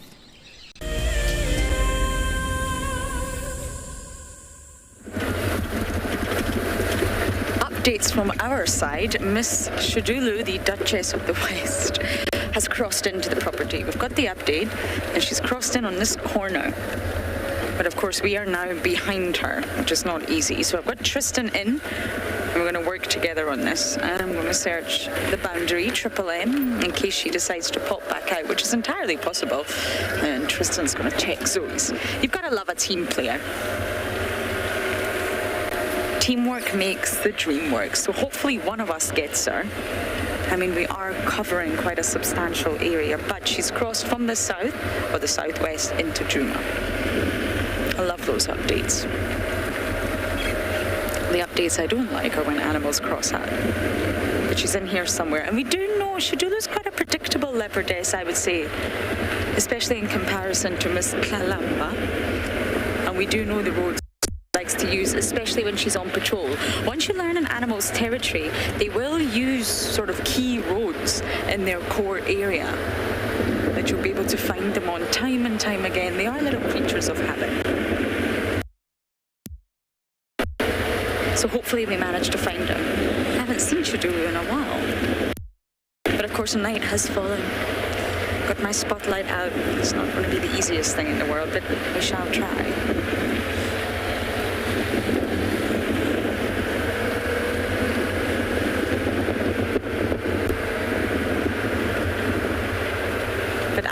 Leopards, let's stick to leopards, do enjoy walking along the roads. If they're not hunting,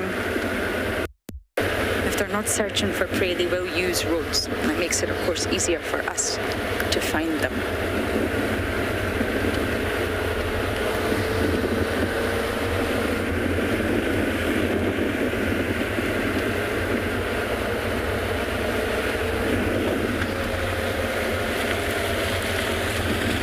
Key thing in guiding is always look behind, or get your cameraman to do it. Sometimes we forget. Very often, more often than you would think, the animal pops out behind you. That happened to me the other day with Kalamba. I tried to have a good view of what was going on in front of me and behind me, but she succeeded to just give me the slip and pop out of our view behind us.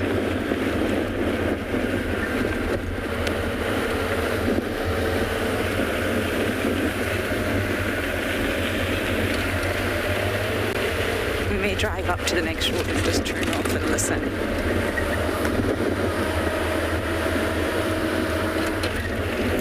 Wish both Tristan and I luck on this one. And as we bumble into the darkness, we're going to send you guys across to Nkala.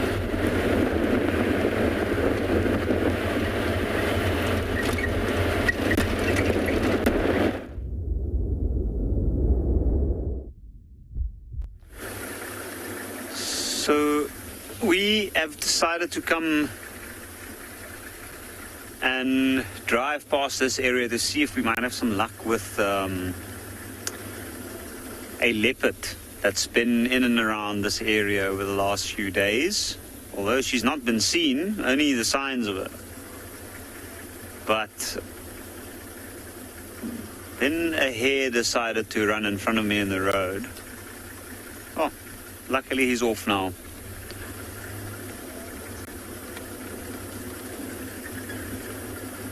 But he slowed the pace down properly, because if you go too fast in this part, you won't be able to hear any sounds. And there's a lot of general game animals, there's a lot of impalas that sleep in these clearings.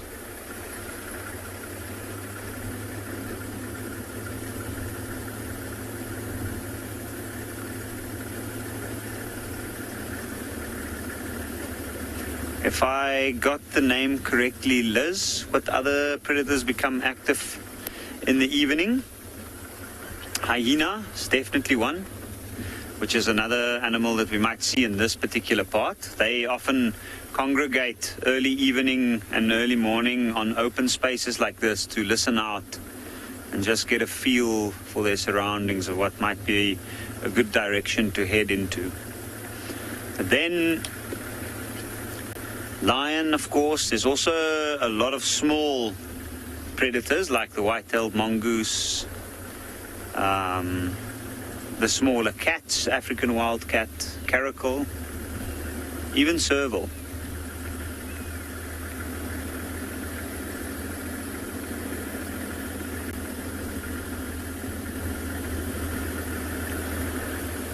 But those are very, very tricky to see. So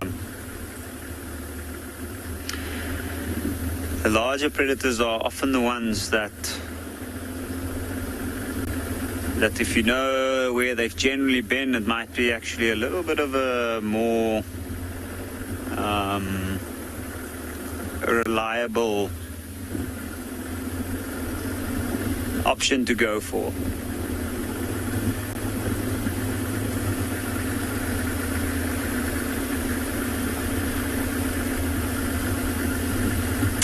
But at this point, it would be good to see some of those smaller nocturnal predators.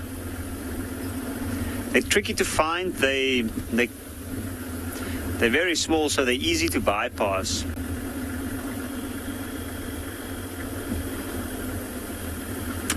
Matt, we do have porcupines at Ngala. We see the tracks around a lot all the time on the road in the morning. Sometimes we find the leopard following it. But we don't really see them that often, to be honest. I saw one not too long ago, but it was the first one I've seen in a very long time. But the tracks are everywhere, their dung's everywhere. So they're quite active, but they are quite secretive.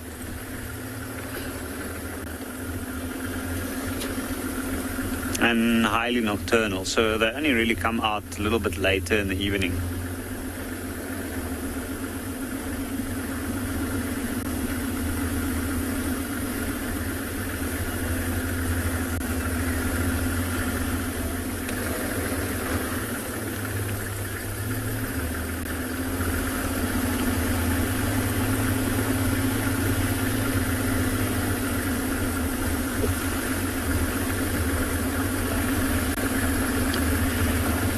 But this is where they left the tracks of that female leopard earlier. She was heading in the direction that we are along this road, and we're not sure when they left. It was a little bit, so the tracks were maybe from either late morning or early afternoon. Since nobody drove across that area, it's very likely it was from late morning, which means that she could have covered quite a bit of distance.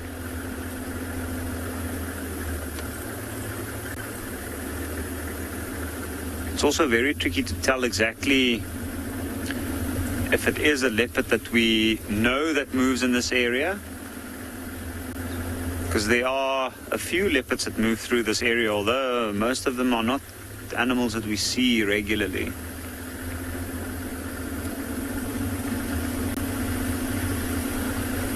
So always a surprise to find one of those, and they tend to be a little bit more. It's usually a little bit harder to find the ones that you don't really know, but when you do find them after dark, they're more relaxed. So we're going to continue, and in the meantime, head over to Djuma, where they're also looking for leopard.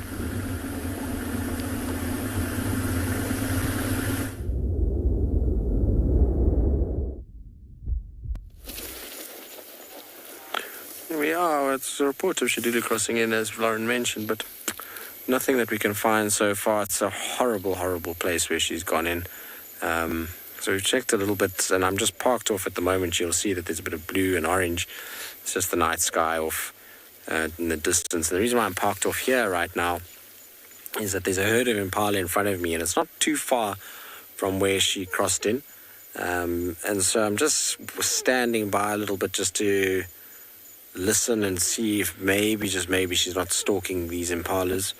The problem is the grass is so long here is that if she sits down, there's no ways to see her. I mean, I can barely make the impalas out. Their heads are just sticking above the grass. So a leopard will easily be down. And if she's sitting or lying down, there's really not much chance we'll find her. So what I thought, I'd just kind of sit patiently and wait. Sometimes when it's like this, that's the only option you've got, is to just sit and wait. And where we are is at a junction of a road where she doesn't often come, but when she does come this way, she marks a tree behind me here. So if she misses or just doesn't see these impalas and comes out, then I would expect her to mark there. But in all likelihood, she knows these impalas are here, and she's using these dense, thick, grassy sections in order to hunt. Like I say, the bush is seriously dense at the moment. It's not light here, and it's an area that is, I mean, even when it's daylight, we would struggle to find a leopard in this, or even follow a leopard in it if we had it. So it's not a place that's easy to check.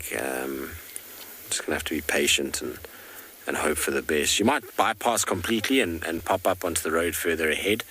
But the way that the impalas are at the moment and the way that they go about their business, they typically make a lot of noise and attract attention to themselves. So I doubt that she wouldn't have heard their feeding and rummaging around from where she crossed.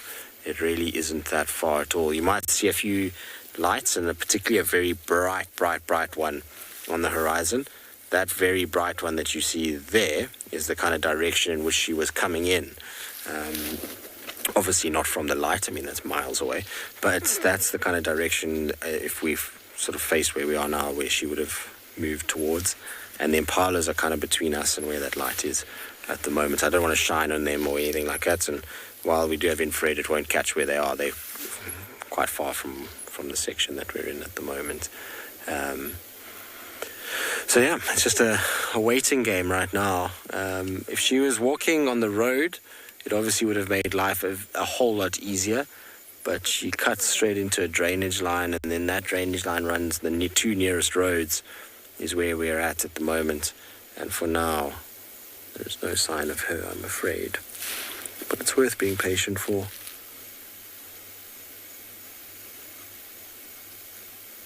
Alright, so while we sit in the darkness and wait and see what's happening, let's send you across to Lauren and see how she's getting on.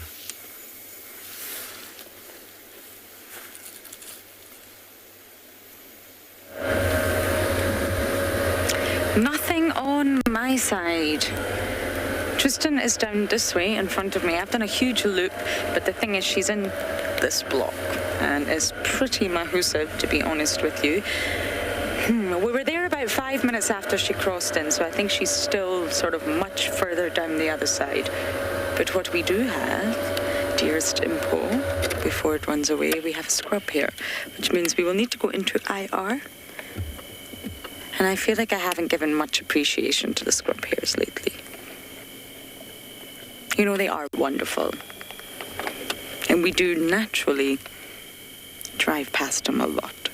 There was actually a scrub here not too far away from the dogs. And it was just lying there with its eyes wide open, frozen in time, petrified.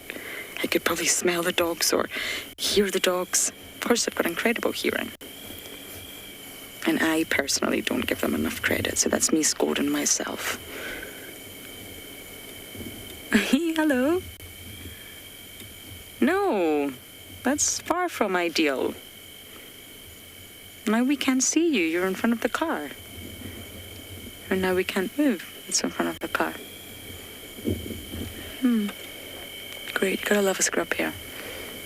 Excuse me, scrub hair. I think looking at the ears might be a little bit better than looking at me, Impo. At least we can see partial scrub hair. Oh no. We can see... That's not even a scrub hair. That is part of the car. So where is it gone? turn on my engine. So if it is there, it's going to run away. Voila! It ran away.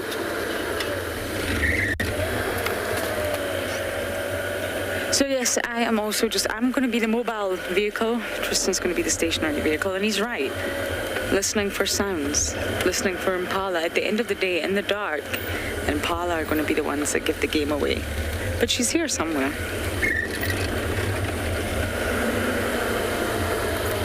And this is definitely the road she'll use. At some point, she's going to come onto this road.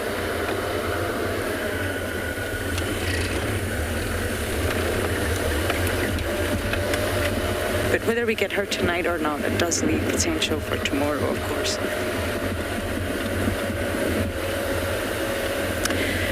Oh, Gabby. It's probably a question for daytime when we can actually show you the tracks, but I will do my very best to describe.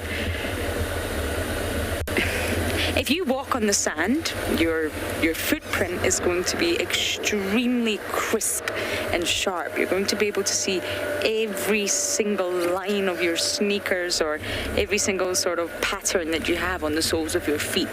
And the edges are going to be very, very sharp.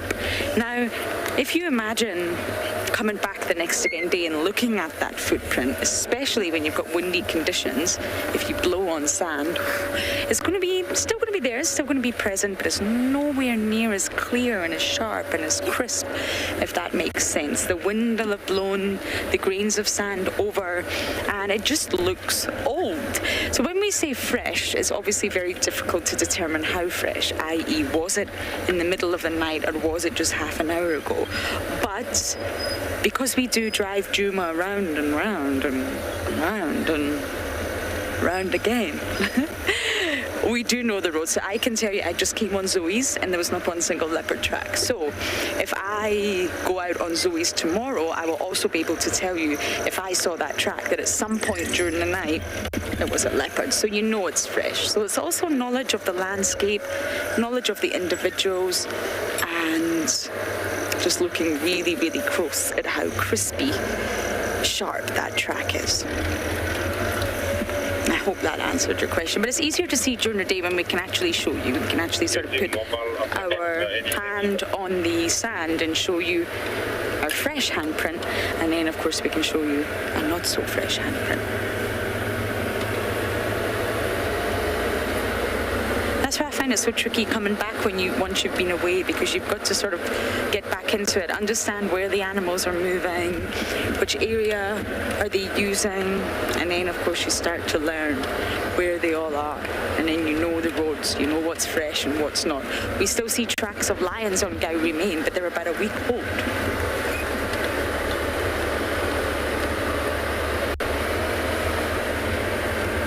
I'm also going to switch off at this junction up ahead and just see if I can hear anything. I'm quite far away from Tristan, and I wonder if that'll just be worthwhile.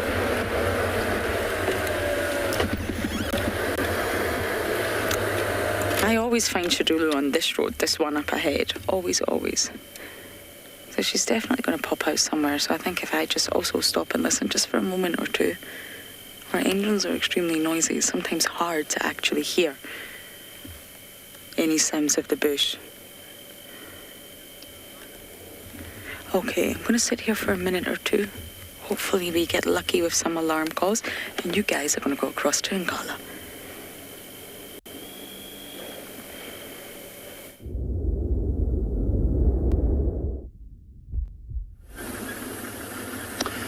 Well, I hope they have some luck or have more luck than we are having with looking for leopard at this point. We checked the area where the last tracks were. There were nothing there.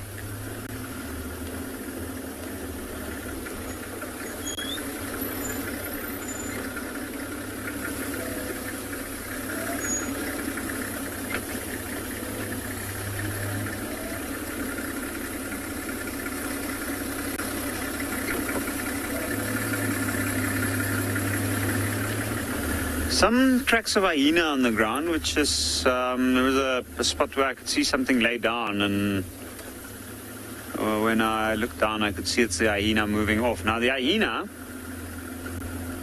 if it knew that there was a leopard in the area or it had a fresh trail of it, it would probably follow it, which means that it's often not a bad idea to see in which direction the hyenas go. They are, in my opinion, some of the most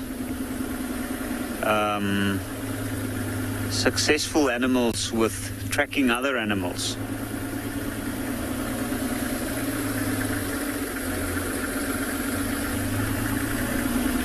They have an incredible nose on them, and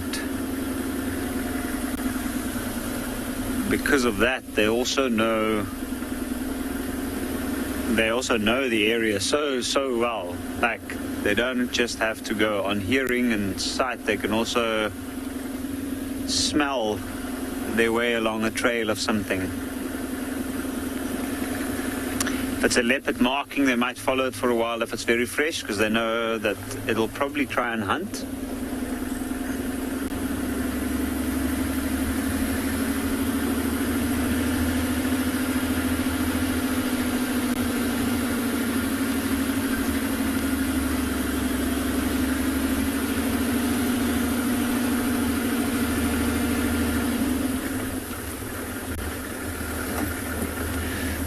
It's a little bit warmer where we are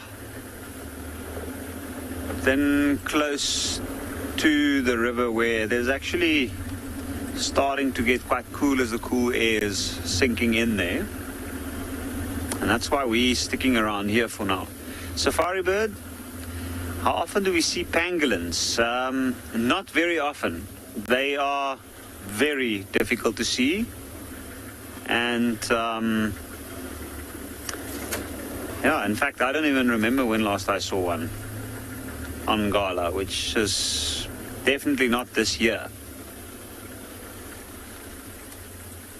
But it's something that we tend to see more regularly during summertime. By regularly, I mean if we're very lucky, twice a year, or maybe twice every 4 years. But because it's such a large space with so few roads, it's very, very tricky to actually get to see pangolins. And pangolins are also, by nature, they are an animal that's quite secretive. They come out at a specific time late at night often, and they don't really, when they see any potential disturbances, they don't really approach.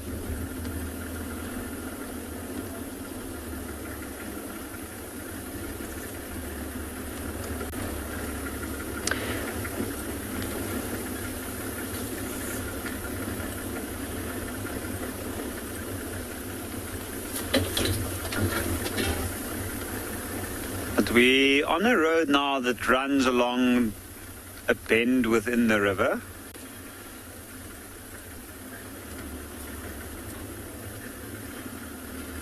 And it's very, very dense here. So there were also some tracks of a leopard here yesterday. Today we didn't see anything, but she might still be in the larger area.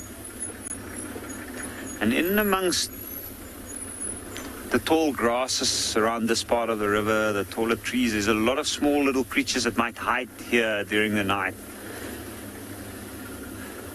Small antelope like the duiker. Occasionally there's nyala moving in this part, and a female nyala with the young one will make a pretty good meal.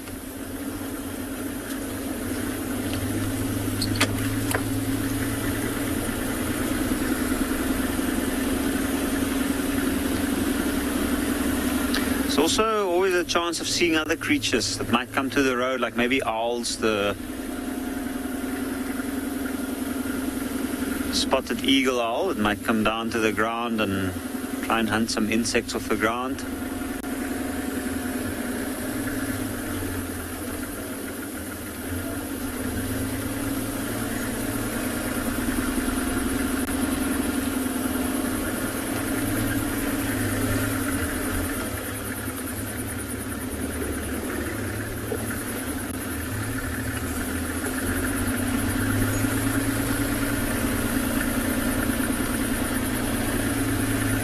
But today has been particularly quiet this afternoon, and I just think it's because animals were so active and moving about. Because the tracks they had were of animals moving, and they covered quite a bit of distance. And they keep moving when the weather's cooler.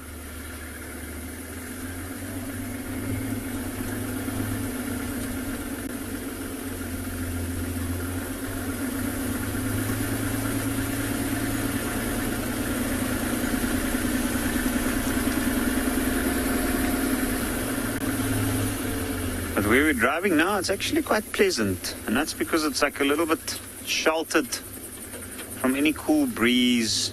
Like in and amongst the trees here, there's lots of clearings just off to our right.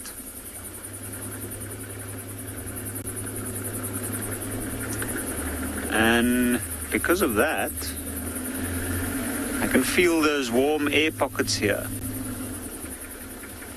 Something that if I was an animal that had to sleep out here in the cold tonight would be very attractive for me now.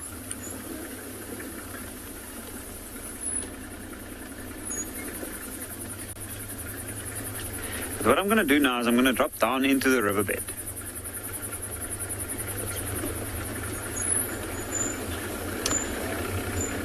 Jen, we do see honey badgers at night. We sometimes see them early morning or late afternoon as well. Very rarely during the middle of the day, but we do see them at night time.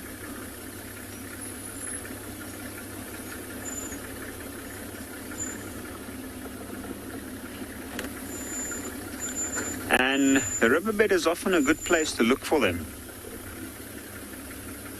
They're quite resourceful creatures, and they do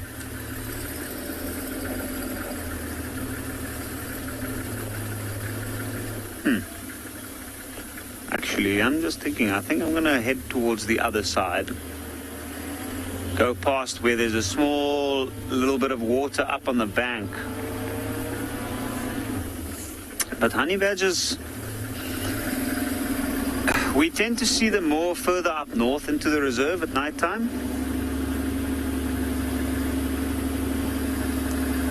But a special creature indeed. So while we're going to drive along the riverbed and keep looking for leopard, we'll head over to Djuma for a bumble.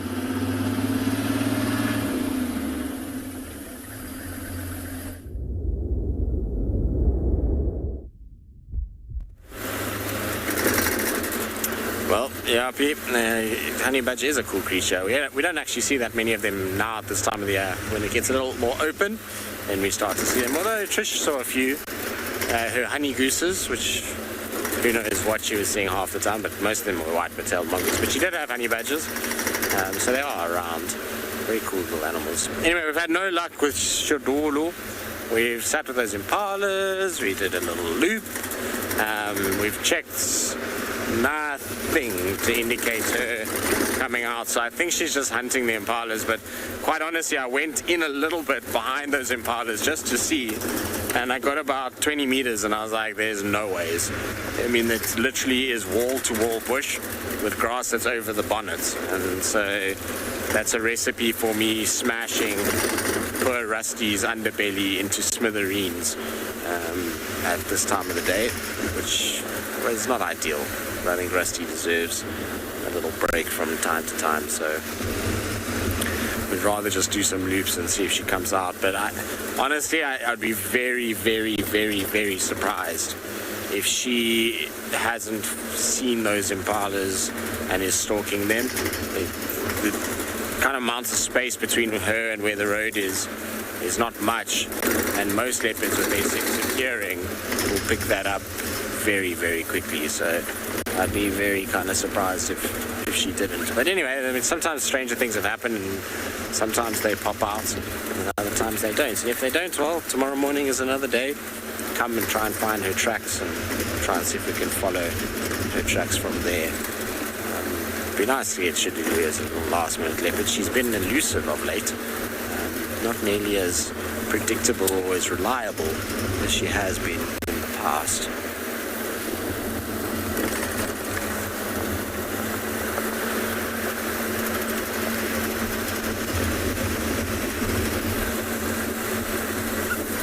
scrub here.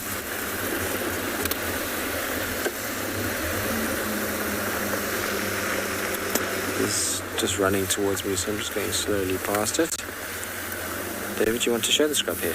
I see you turned your IR light on like you were ready for action, so I don't want to deny you or deprive you of your IR action that you've... It is cute. Well done, David. Look at you. Such a good cameraman. Eh? Look at you follow the action like that. Ah, a pleasure, David. Anyway, this little scrub here is probably loving the fact that there's a little open clearing here. It doesn't have to worry too much about getting off the road. A lot of the scrub hares, when we find them on the roads lately, it's much panic because it's quite dense on either side, so not easy to stay on. All right, little scrub hare, take it easy.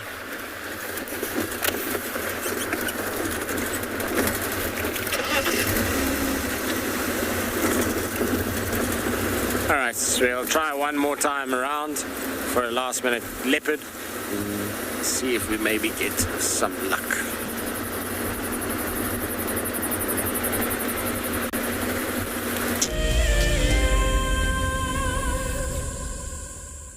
Every creature in nature has been blessed with a mother. There we go, there we go, there we go, first on 4 legs. Oh my goodness. For most African mammals, motherhood starts by giving birth, surrounded by danger. Look, it's kicking, it's struggling, trying to get out. It's like, Mom, I want to be out. I don't want to be in here anymore. How incredible. Babies need constant attention from their mothers as they explore the world around them. As that little buffalo takes its very first steps in what can be a fairly cruel world out here for a young herbivore. Accidents are bound to happen, but a mother's love and sympathy provides comfort. Oh, careful, careful, careful. Oh, no. Oh, it's okay, little one. If you want to find out more, then sign up to be an explorer and join Tristan and Lauren at the fire on Sunday the 9th of May to celebrate our wild mothers and the countless difficulties they overcome. For many years, Wild Earth has taken viewers from around the world to the Mara Triangle, a place of majestic beauty and abundant wildlife. But it wasn't always like this. Before 2001, it was infested with poachers. Illegal harvesting and hunting was rife. Now the situation couldn't be more different. The hard work and dedication of the Mara Conservancy has revolutionized this magical land. But now, the loss of revenue from tourism has created a grave crisis. The Mara Conservancy needs help if they are to continue protecting the reserve and supporting the local communities whose livelihood depend on its survival.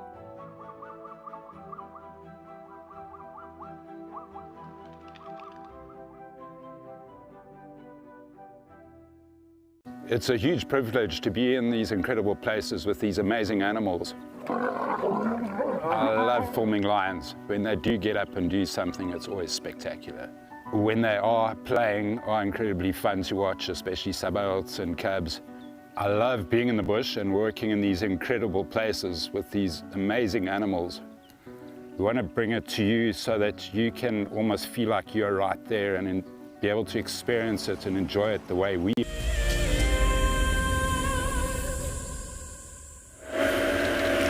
No luck with Miss Shadulu, I'm afraid. It does leave promise for the morning, but no luck. I've done a wider loop, and I think Tristan will do one last scratch around. But no signs of her. She's probably stalking some impala in that block.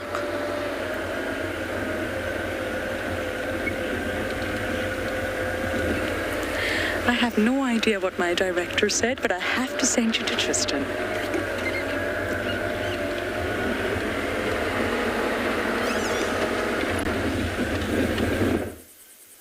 Well, there we go. So a little bit of perseverance and a bit of looping pays off, and we eventually got her lying in the road. The funny part about this is exactly where we stopped just now waiting for the impalas, where we were just looking at the night sky. Literally, I'm parked in the exact same spot, and she's just lying in the road. So when we came back round the block, I found her tracks on top of ours, and we just followed the tracks. And she's being ever so pleasant lying right out in the middle of the road. But it sounds like another leopard has just been found as well, close to the gate, which is interesting. I wonder which leopard it is. Be interesting to know if it's Kara or Tingana or Tabangumi. But I think Lauren might try and head there quickly to see. Anyway, she's just sitting, she's watching those impalas, I think, that we were watching just now. They off to her kind of left, or left of the screen, should I say. So I think that's probably why she stopped, as she can just hear them there and potentially just listening to what they're doing. What's interesting is that she came round from, I didn't expect her to walk the route that she did. I thought she was going to come through the block, but she actually came along the fire break, which we checked, and then has turned north, and she marked territory at that tree that I was talking about, that ivory tree. She went and marked there and then carried on up the road, and then is lay now in the road, which is cool. Shreyas, I don't think there is a common spot pattern amongst leopards. It's so variable. I mean, I suppose 3-3 is one that is quite common, but they're all, I mean, they all have different spot patterns, and there's no common spot pattern. But I suppose, like I say, if I really had to be pushed for an answer, 3-3 would probably be one of the most common ones that we see. But really, it is very, very variable. I mean, saying common is, is a drop in the ocean, really. If you had to take the world's leopards, there's all kinds of different spot combinations that they have. See how alert she is. See how she's listening. No, James has confirmed it should do. Thank you, James. I was pretty sure that it was her already. She's very easy to tell. She's got a very distinct look about her. It's not a cat that you have to stress too much about identifying. Well, at least not for me. I find she's got a kind of nice look about her, and the way that she looks is, for me, fairly kind of easy to tell. Some battle with it, but personally, she's got like I don't know why, I always think her eyes are kind of like slightly narrowed, a lot more so than what you see from some of the other cats. I don't know why I have that feeling. It's just the way that it is. She's a beautiful cat, though, that's for sure.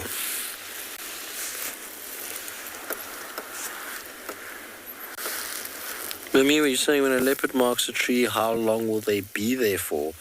You mean how long will the scent last for? Or do you mean how long does the act of marking take?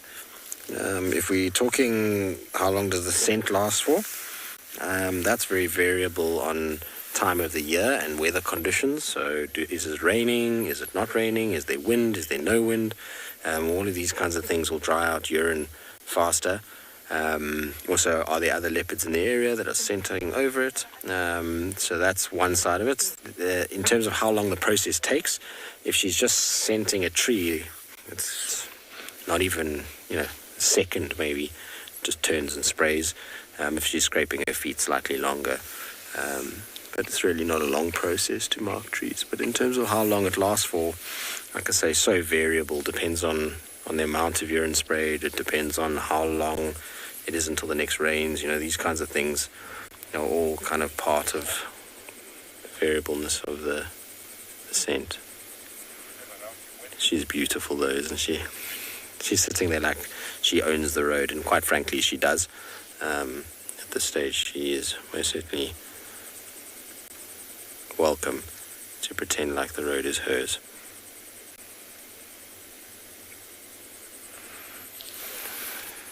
It's very, very crazy to think that, there's very few places in the world where Sabi Sands is probably one of the few where you can come across leopards just lounging in the road like this and really don't care at all about what you have to say or what you have to do around them.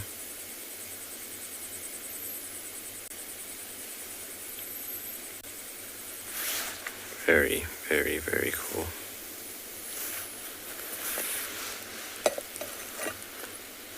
Glad we managed to find her, and I know a lot of you are super glad as well. It's an absolute treat that we've managed to get her this morning. well, this evening, should I say. She definitely made us work for it, and she was certainly a last-minute cat tonight. She definitely kind of came out just in time, that's for sure. David, is that time of the day already? Sure. Okay, David. You can see she's looking off to those impalas. What I'll probably do is obviously leave her here. We're not going to go around or take a different road completely to get home. She seems like she's still interested in the impalas, and there are other impalas further down. And then we'll come try and follow up in the morning and see if maybe she was successful. But as David and I were discussing, it is that time of the day where we need to say goodbye to all of you. Hopefully you've had a wonderful afternoon. It sounds like there's been lots for everybody this afternoon, and always a special treat to have leopards, dogs, lions and cheetahs. It's a pretty powerful kind of predator combination to have. So like I say, I hope you had a good time. Really is a pleasure to have all of you guys on safari, and so from all of us, absolute pleasure. We'll see you.